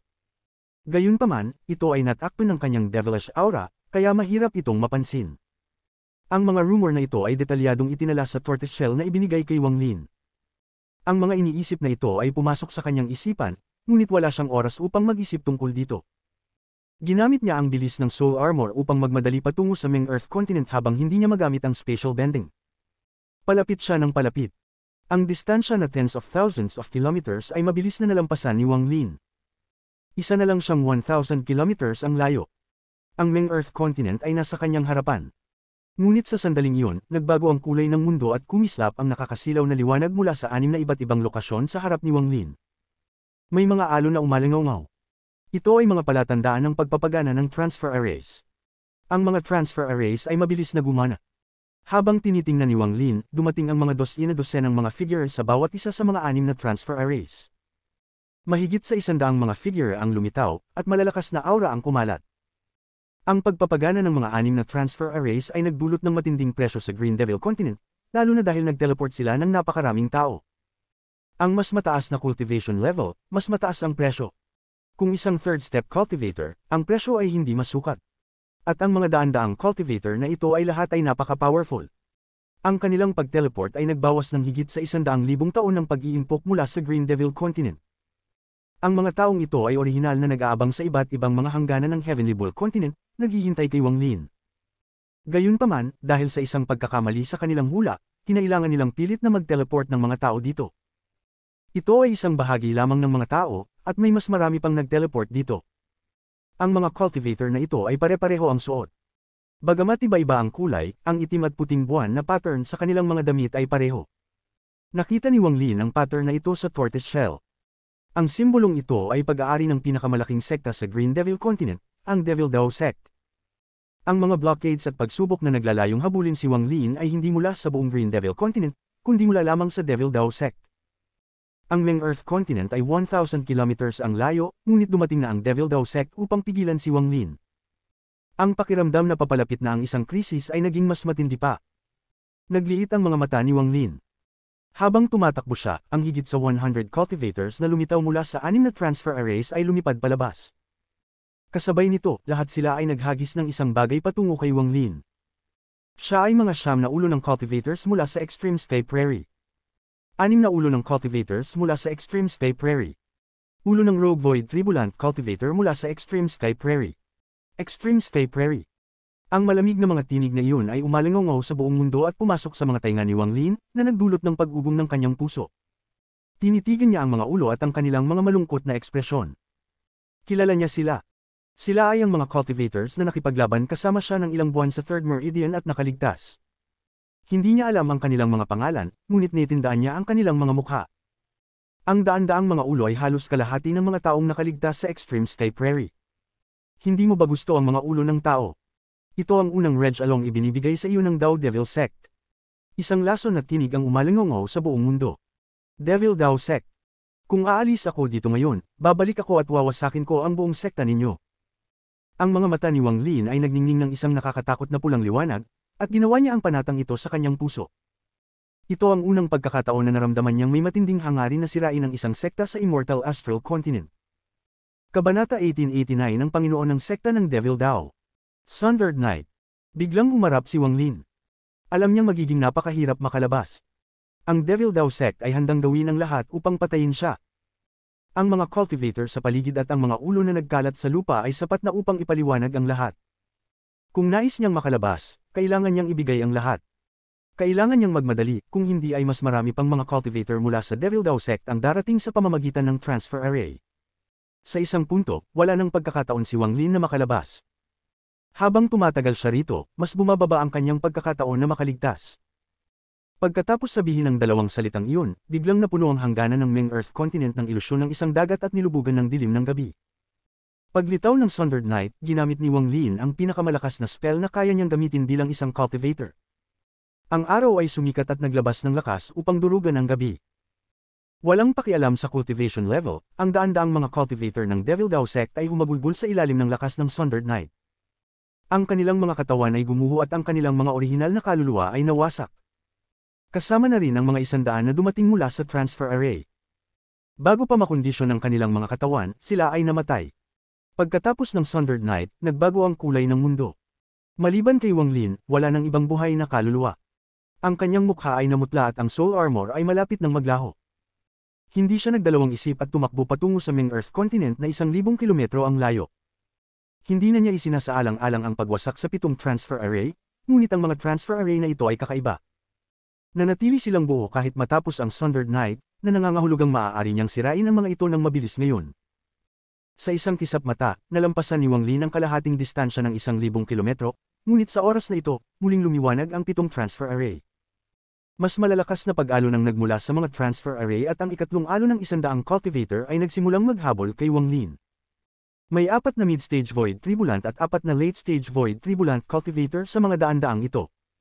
Ang Devil Dao Sect ay inilabas ang halos lahat ng kanilang lakas upang manghuli kay Wang Lin. Ginagamit nila ang lakas ng buong sekta upang patayin ang isang tao. Ang ganitong uri ng pagpatay ay may kinalaman sa mga personal na alitan, ngunit hindi yun ang tanging dahilan. Walang sect master o ancestor ng 9 na sekta at 13 paksang magiging ganito kay bulag. Ang mga mata ni Wang Lin ay damyugo. Habang ang daan-daang mga tao ay humahabol sa kanya, alam niyang magiging imposibleng malimpasan ang 500 kilometro na distansya. Iba't ibang spells at mga yaman mula sa mga cultivators ang lumipad patungo kay Wang Lin. Habang ang 5 Void Tribulant cultivators ay nagsasara, itinaas ni Wang Lin ang kanyang kanang kamay at ang buong Ancient Dao power sa kanyang katawan ay sumabog. Isang malaking Ancient Dao shadow ang lumitaw sa likod niya. Ang shadow na ito ay medyo malabo. Kitang-kita na nasira ito mula sa self-destruction ng 2 Green Devil Messengers. Gayunpaman, nagbigay pa rin ito ng pakiramdam ng pagsupil mula sa kaibuturan ng kanilang mga puso. God Tremble, Army Formation. Demon Spell, Wind and Fire Mountain. Devil Dao, Life and Death Reverse. Itinaas ni Wang Lin ang kanyang kanang kamay. Ang 100 mga cultivator, maliban sa mga late-stage void tribulant na matatandang nilalang, ay nayanig at ang kanilang mga landas ng paglipad ay nagbago. Lahat sila ay naghanay tulad ng isang mortal na hukbo sa harap ni Wang Lin. Ito ang army formation. Ang lakas ng God Tremble ay umalingaw tulad ng mga ripples, na nagdulot sa kalahating mga cultivator na magdugo mula sa kanilang mga butas. Binuksan ni Wang Lin ang kanyang kamao at ginawang palad, at usok ang lumabas mula sa mga ulo ng mga cultivator. Ang usok ay nag-condense upang maging isang bundok sa ibabaw nila. Ang bundok na ito ay gawa sa usok at bumagsak. Ang palad ay naging isang dulo. Ang buhay at kamatayan ay nagbago habang ang mga cultivator ay naglabas ng malungkot na mga sigaw. Karamihan sa kanila ay bumagsak, ngunit ang tanging late-stage void tribulant cultivator na hindi apektado nito ay malapit nang umabot kay Wang Lin. Sa sandaling iyon, sumabog ang buong kapangyarihan ng Ancient Dao no Celestial ni Wang Lin. God, Demon, Devil, Ancient Dao no Celestials. Ang Ancient Dao no Celestials na ito ay itinapon pagkatapos ng pagtaas ng kanyang cultivation level sa early stage void tribulant dahil sa soul armor.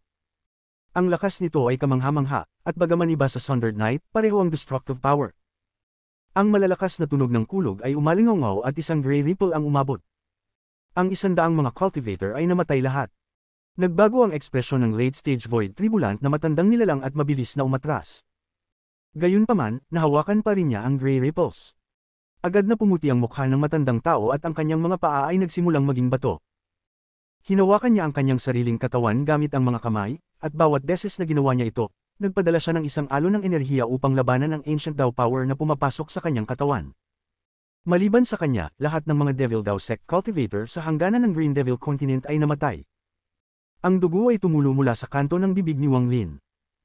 Ginugol niya ang lahat ng kanyang Ancient Dao power at ang armor sa paligid niya ay naging mahina.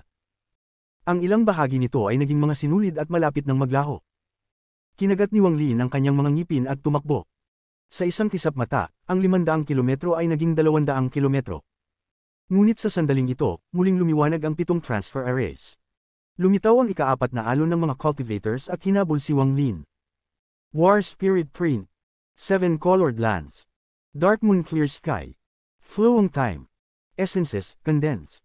Ang mga mata ni Wang Lin ay naging pula. Ipinagpapalagay niyang gagamitin lahat ng kanyang spells bago pa maglaho ang soul armor upang patayin ang mga Devil Dao cultivators. Matapos gamitin ang War Spirit Print, ang napakalaking, 6 na daliri ng palad na tatak ay bumagsak patungo sa 100 tao. Kasabay nito, ang ikatlong transformation ng 7 Colored Lands ay lumipad pasulong. Ang Dark Moon Clear Sky ay naging isang dugong buwan. Nagsimula itong mang-corrosive na pagpatay sa pamamagitan ng pagbabago ng oras at ang pagsabog ng kanyang essences. Nang gamitin ni Wang Lin ang lahat ng mga spell na ito, isang malakas na tunog ng kulog ang umalangaw. Ang soul armor sa paligid ni Wang Lin ay naging mga sinulid at nagtipon sa kanang bahagi ng kanyang mukha. Gayunpaman, sa ilalim ng mabagsik na pag-atake ni Wang Lin, halos lahat ng mga cultivator mula sa ika-4 na alon ay namatay. 3 lamang ang nakaligtas at tinitingnan nila si Wang Lin nang may matinding takot sa kanilang mga mata. Matapos ang mga patuloy na pag-atake, 3 sa 7 transfer arrays ang tuluyang gumuho. Binaligtad si Wang Lin at siya ay nasa 100 kilometro na lamang mula sa Meng Earth Continent, ngunit hindi lamang ang pakiramdam ng krisis ay hindi nabawasan, kundi lalo pa itong lumakas. Ang natitirang 4 na transfer arrays ay hindi na nakapirmi, kundi isang kakaibang lakas ang bamalat sa kanila, na nagpapahintulot sa kanila na gumalaw sa paraang wala ng cultivator na makakagawa. Sa isang kisap mata, lumitaw sila 50 kilometro mula kay Wang Lin. Sa sandaling lumitaw sila, naglabas sila ng nakakasilaw na liwanag at ang ika-5 alon ng 100 cultivators ay dumaan patungo kay Wang Lin, punong-puno ng puot at galit. Sa sandaling lumitaw ang mga cultivators na ito, ang ilang mga void tribulant cultivators na nakaiwas sa atake ni Wang Lin ay nagsimula ng magtipon. Pinalibutan nila si Wang Lin, hindi binibigyan siya ng pagkakataon na makalabas. Ang mga mata ni Wang Lin ay damyugo. Ang natitirang maliit na bahagi ng kanyang soul armor ay hindi pa naglalaho. Ang mga spells niya ay tila naubos na, ngunit may natira pa siyang isang huling lihim na naitago. Lumitaw ang kanyang fire essence through body at biglang kumalat. Agad nitong binalot ang buong lugar. Ethereal Fire, Burn. Sumigaw si Wang Lin ng malakas, ang mga 100 cultivators dito ay puno ng damdamin, kaya't sila ang pinakamahusay na gasolina para sa Ethereal Fire. Ang Ethereal Fire ay nagsimulang magdulot ng pagkasunog sa mga cultivators. Ang mga pagsabog ng apoy ay sumak at ang mga malungkot na sigaw ay umalingaw. Sinumang harang sa akin ay mamamatay. Kinagat ni Wang Lin ang kanyang dila upang pilitin ang pagod na mawala. Sa isang sigaw, tumakbo siya pasulong. Sa isang kisap mata ng dugo, lumitaw ang blood sword sa kanyang kanang kamay. Inalag niya ang kanyang kaliwang kamay at lumitaw ang Vice Ghostly Sail. Ang layag ay naging itim na ulap at pagkatapos ay naging mga multo na nagsimulang damaloy bago kay Wang Lin. Ang tagpong ito ay talagang nakakagulat. Ang mga cultivators na nasusunog ng ethereal fire ay o namatay sa apoy o sa blood sword ni Wang Lin. Ang mga natira ay hindi naglakas loob na umatake habang tinitingnan si Wang Lin na puno ng nakakatakot na puot na papatay sa lahat ng humadlang sa kanya. Habang tumatakbo si Wang Lin, siya ay puno ng galit at sa loob ng 100 kilometro na distansya, patuloy ang pagkamatay ng mga cultivator habang ang mga natira ay umatras at tinitingnan siya ng may takot. Hindi dahil hindi pa sila nakatagpo ng isang malakas na cultivator, ngunit ang isang tao na kasing brutal at mahirap patayin tulad ni Wang Lin ay napakabihirang makita. Ang presyo ng pagpatay kay Wang Lin ay mas mataas pa kaysa sa pagbukas ng malalaking transfer arrays. Ang presyo na ito ay malamang na isang sekta na mapapawi. Isang mabigat na halaga na magdudulot upang ang 9 na sekta at 13 paksang maging 8 sekta at 13 long paksang. Sa sandaling umapak si Wang Lin sa Meng Earth Continent, ang natitirang soul armor sa kanyang katawan ay bumalik sa Heavenly Bull Tattoo sa kanang bahagi ng kanyang mukha. Isang pakiramdam ng kahinaan ng bomb alot sa kanyang katawan, ngunit pinigilan niya ito muli. Nasa katawan pa rin niya ang human-shaped Earth Element Armor. Bagaman kalahati nito ay gumuho, patuloy pa rin itong nagbigay ng malakas na proteksyon. Nakatayo sa Meng Earth Continent, siya ay napaatras habang dumadaloy ang dugo mula sa kanto ng kanyang bibig at patuloy na tumatakbo. Naiintindihan niyang bilang isang rogue cultivator, kaya niyang dumaan sa pagitan ng dalawang kontinente. Ngunit ang pagpasok ng malalaking bilang ng mga disipulo ng Devil Dao Sect ay ibang usapan. Tiyak na isinasaalang-alang ito ng Devil Dao Sect. Kung hindi nila papapayagan ng dalawang Green Devil Messengers na mag-self-destruct at ang Void Cloud upang hadlangan siya para tiyaking manatili siya sa Green Devil Continent. Kung wala silang pakialam, maaari nilang pinasok ang Meng Earth Continent at habulin siya. Tulad ng hula ni Wang Lin, huminto ang mga cultivator mula sa Devil Dao Sect sa labas ng Meng Earth Continent. Nag-atubili sila at hindi na nagpatuloy sa paghabol. Ngunit sa sandaling ito, muling lumiwanag ang 4 na transfer arrays. 3 sa mga ito ay nagdala ng ilang dosenang mga cultivators, habang ang ika-4 na transfer array ay may isang tao lamang. Sect Master. Pagbati, Sect Master. Nang lumitaw ang lalaking ito, yumuko ang lahat ng mga cultivator. Kabanata 1890 Sakuna. Kapalaran. Ang taong lumabas mula sa ika-4 na transfer array ay isang lalaking nasa kalagitnaan ng edad. Nakaitim at puting dawist robe siya. Mataas ang kanyang katawan at naglalabas ng isang kakaibang aura. Maganda siya, ngunit manipis ang kanyang mga labi, na nagbigay sa kanya ng malamig na aura. Ang taong ito ay tiyak na malupit at walang awa. Hindi niya gagamitin ang kapangyarihan ng buong sekta para lamang patayin ang isang tao. Sa sandaling lumabas siya mula sa formation, kumalat ang aura ng isang peak late-stage void tribulant cultivator. Nang kumalat ang kanyang aura, nagbago ang kulay ng mundo. Para bang maraming Diyos ng demonyo ang lumitaw at nagsimulang umatungal. Isa na lamang ang hakbang niya mula sa peak void tribulant. Paglabas niya, ang lahat ng mga cultivator ng Devil Dao Sect ay kalahating lumuhad at ibinaba ang kanilang mga ulo. Tanging ang lalaking ito lamang ang nakatayo at nakatingin kay Wang Lin, na patuloy na tumatakbo papalalim sa Meng Earth Continent, nang may malamlam na titig. Ang puso ni Wang Lin ay nanginginig. Nang lumabas ang kalagitnaang taong ito mula sa formation, ang nakatagong pakiramdam ng panganib na naramdaman niya ay biglang sumabog. Ang krisis na buhay o kamatayan ay nagmula sa kalagitnaang taong ito sa likod niya. Ang Panginoon ng sekta ng Devil Dao Sect. Hindi lumingon si Wang Lin. Tumakbo siya ng mabilis hanggat maaari. Hindi pa rin niya magamit ang spatial bending, kaya tumakbo siya patagilid, parang anino. Ramdam niyang kailangan na lamang niyang lumipad ng kaunti pa at mawawala na ang puwersa na nagtatakda ng hangganan ng mundo. Pagkatapos, maaari na niyang pagsamahin ang kanyang sarili sa mundo. Ngunit ang Panginoon ng sekta ng Devil Dao Sect ay kalmado at hindi nagatubiling tulad ng ibang mga cultivator ng Devil Dao. Tumapak siya sa hangganan at pumasok sa Meng Earth Continent. Sa sandaling pumasok siya sa Meng Earth Continent, siya ay lumutang sa hangin at tinignan si Wang Lin. Dahan-dahan niyang itinaas ang kanyang kanang kamay at itinutok ang daliri sa langit. Demon, Dao. Ito ang mga unang salitang sinabi niya. Nang umalangaw-ngaw ang kanyang mga salita, nagsimulang kumalog ng malakas ang walang katapusang kabundukan sa hangganan ng dalawang kontinente. Ang kaluskos na ito ay mabilis na kumalat, na nagdulot ng malalakas na tunog ng kulog. Habang ang tunog ng kulog ay umabot, ang kabundukang parang dragon ay hinayla ng isang hindi nakikitang puwersa. Sa gilid ng kaliwa ng kabundukan, ang puwersa ay nagtipon upang bumuo ng isang higanteng figure.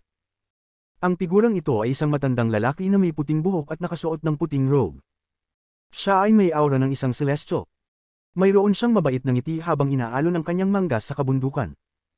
Kasabay nito, sa kabilang dulo ng kabundukan, lumitaw ang isa pang higanteng anino. Ito ay isang demonyong anino na tinakpan ng demonyong enerhiya. Isang batang lalaki na may malamig na hitsura, nakasuot ng itim na robe. Siya ay naglalabas ng aura ng pagtanggi, puno ng uhaw sa dugo at layuning pumatay. Nang lumitaw siya, tinuro niya ang kabundukan sa ibaba. Ang tanawin na ito ay ikinagulat ng lahat ng mga cultivator ng Devil Dao sect. Tinitingnan nila ang kanilang Panginoon ng sekta na may matinding pananabik sa kanilang mga mata. Sa ilalim ng mga spell ng matandang celestial lukong tao sa Daoist robe at ng batang demonyong lalaki sa itim na robe, yumangaw ang kabundukan. Ang kabundukang umaabot ng 10,000 kilometro ay binunot mula sa lupa. Ang mundo ay gumalaw habang ang kabundukan ay umangat sa hangin. Mula sa malayo, para itong dragon na umaakyat sa langit. Sa isang galaw ng daliri ng Panginoon ng sekta ng Devil Dao, nagkaroon ng isang nakakabinging hiyaw at ang kabundukan na umaabot sa tens of thousands of kilometers ay lumipad patungo sa Meng Earth continent. Ang bilis nito ay hindi kayang isalarawan, at dumaan ito sa harap ni Wang Lin sa isang kisap mata. Napatigil si Wang Lin sa isang sandali. Nakita niyang dumaan ang kabundukan sa ibabaw niya at lumapag 2,000 kilometro ang layo, sa desyertong bahagi ng Meng Earth continent. Kung ang kabundukan ito ang hangganan sa pagitan ng dalawang kontinente, ibig sabihin ay nanatili pa si Wang Lin sa Green Devil continent. Tumaas ang pakiramdam ng buhay o kamatayan hanggang sa bumuo ng isang higanteng anino na bumabalot sa puso ni Wang Lin. Dito, nasa Green Devil continent ka pa rin, tahimik na sinabi ng Panginoon ng sekta ng Devil Dao ang pangalawang pangungusap mula nang dumating siya. Kasabay nito, naglakad siya papunta kay Wang Lin at sa isang kisap mata ay lumitaw siya na hindi lalampas sa 1,000 talampakan ang layo mula kay Wang Lin. Kinagat ni Wang Lin ang kanyang mga ngipin at patuloy na tumakbo. Alam niyang magiging mahirap na tumakas, ngunit imposible para sa kanya na basta na lang sumuko. Huwag matakot, hindi kita papatayin. May malaking pakinabang ako sa iyo. Ang mga mata ng Panginoon ng sekta ng Devil Dao ay nagpakita ng isang kakaibang liwanag. May bahid ng paghamak sa mga ito, parang tinitingnan niya ang isang langaw. Ipinagpag niya ang kanyang manggas patungo kay Wang Lin. Napakalakas niya. Sa oras na ito, ang soul armor ni Wang Lin ay naglaho at ang kanyang cultivation level ay bumalik sa late stage spirit void. Matapos gumamit ng maraming spells, si Wang Lin ay naging parang isang walang langis na lamp. Ang agwat sa kanilang cultivation levels ay sobrang layo. Sa isang pagwagayway, ipinasikat ni Wang Lin ang isang matinding titig at isinara ang kanyang mga mata upang kumonekta sa kanyang avatar sa void. Nang wigay ng Panginoon ng sekta ng Devil Dao ang kanyang manggas, isang dagdag na aura ang lumitaw sa paligid ng katawan ni Wang Lin. Ang kanyang mga mata ay naging gintong-ginto at tinugon niyang itaas ang kanyang kamay. Ang mundo ay rumagzo at ang katawan ni Wang Lin ay nanginginig ng malakas. Dumura siya ng dugo at tinulak pabalik habang tumakbo patungo sa kabundukan. Ang taong ito ay sobrang lakas. Kahit na magamit ni Wang Lin ang kapangyarihan mula sa avatar, wala siyang laban dito. Ang sagupaan na iyon ay nagdulot ng malubhang pinsala sa kanya, at malapit na siyang mawalan ng malay. Kinagat niya ang kanyang dila upang pilitin ang sarili na magising. Ang Panginoon ng sekta ng Devil Dao ay umungol ng malumanay. Ang kanyang mga mata ay nagpakita ng kakaibang liwanag habang tinitingnan ang tumatakbong si Wang Lin at umiling ng ulo. Talaga, siya ang itinakdang tao, sa puntong ito, kaya pa niyang labanan ang isang atake ko, mabuti. Sa ganitong kalagayan, ipapakita ko sa iyo ang tunay na kapangyarihan ng handprint ng Devil Dao sect, hindi mo ba alam din ito? Itinaas ng kalagitnaang lalaki ang kanyang kanang kamay at itinulak patungo sa langit. Ang langit ay parang gumuho at ang mga alon ng isda ay nagpakita. Sa isang kisap mata, lumitaw ang matandang lalaki na parang celestial sa puting Daoist robe. Siya ay lumutang sa hangin na parang tinitingnan ang lahat ng buhay, at ang kanyang titig ay nahulog kay Wang Lin na tumatakas. Bumaba siya mula sa langit patungo kay Wang Lin. Habang ang figure ay bumaba, naging isang higanting puting palad na walang 5 daliri, kundi 7. Sa kabilang bahagi ng matandang celestial lukong lalaki ay isang batang lalaking may demonyong hitsura, nakasuot ng itim na robe. Pumasok siya at huminga ng malamig, naging isang higanting itim na palad na may 7 daliri na bumagsak kay Wang Lin.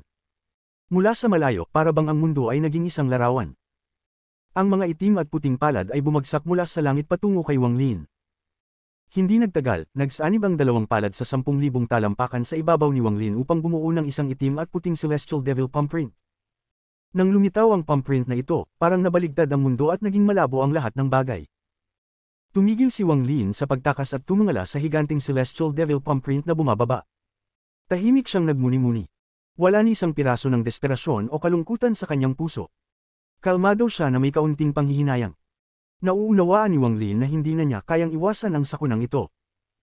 Pinagsisisihan niya na hindi niya binuhay si Limuan at hindi niya natagpuan ang kanyang mga kaibigan sa Immortal Astral Continent.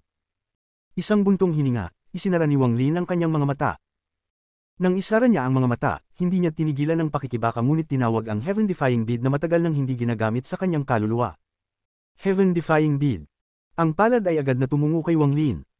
Sa sandaling ito, naramdaman ng Panginoon ng sekta ng Devil Dao ang isang kakaibang pakiramdam at nagulat siya sa kanyang isipan. Nang walang pag-aalinlangan, itinaas niya ang kanyang kanang kamay. Isang alon ng tunog ang kumalat sa lahat ng direksyon. Ang palad ay humawak kay Wang Lin ngunit hindi siya pinatay. Sa alon mula sa Panginoon ng sekta ng Devil Dao, ang palad ay mahigpit na inilibing si Wang Lin sa kanyang gitna. Matapos magawa ang lahat ng ito, lumipad ang Panginoon ng sekta ng Devil Dao sa hangin at nagsanib sa palad. Tumuloy siya sa kailaliman ng Green Devil Continent. Sumunod ang mga cultivator ng Devil Dao sect sa kanilang Panginoon patungo sa malayo. Nang umalis ang lahat, ang kabundukan sa malayo ay dahan-dahang bumalik sa orihinal nitong posisyon. Ang Meng Earth Continent ay hindi tumugon, para bang may kasunduan na sila. Ang mga sinag ng liwanag ay pumuno sa langit. Ang Panginoon ng sekta ng Devil Dao ay kalmado, ngunit nagkaroon siya ng alinlangan sa kanyang puso. Sa sandaling iyon, naramdaman niyang kung pinilit niyang patayin si Wang Lin, magdudulot siya ng isang malaking sakuna. Ang pakiramdam na ito ay napakabihira para sa kanya, kaya hindi niya ito maaaring baliwalain. Ang taong ito ay, ang itinakdang tao, kaya may mga lihim siyang paraan. Siya ay matalino. Kung sumunod kami sa orihinal na plano, hindi kami kailangang magbayad ng ganoong presyo. Habang nag-iisip, naging mas mabilis ang galaw ng Panginoon ng sekta ng Devil Dao patungo sa gitna ng Green Devil Continent. Patungo sa lokasyon ng Green Devil Scorpion Temple. Sugpuin ng taong ito sa Green Devil Scorpion Temple gamitin ang kanyang katawan para pakainin ng Green Devil at gamitin ang kanyang kaluluwa para buhayin ang Green Devil.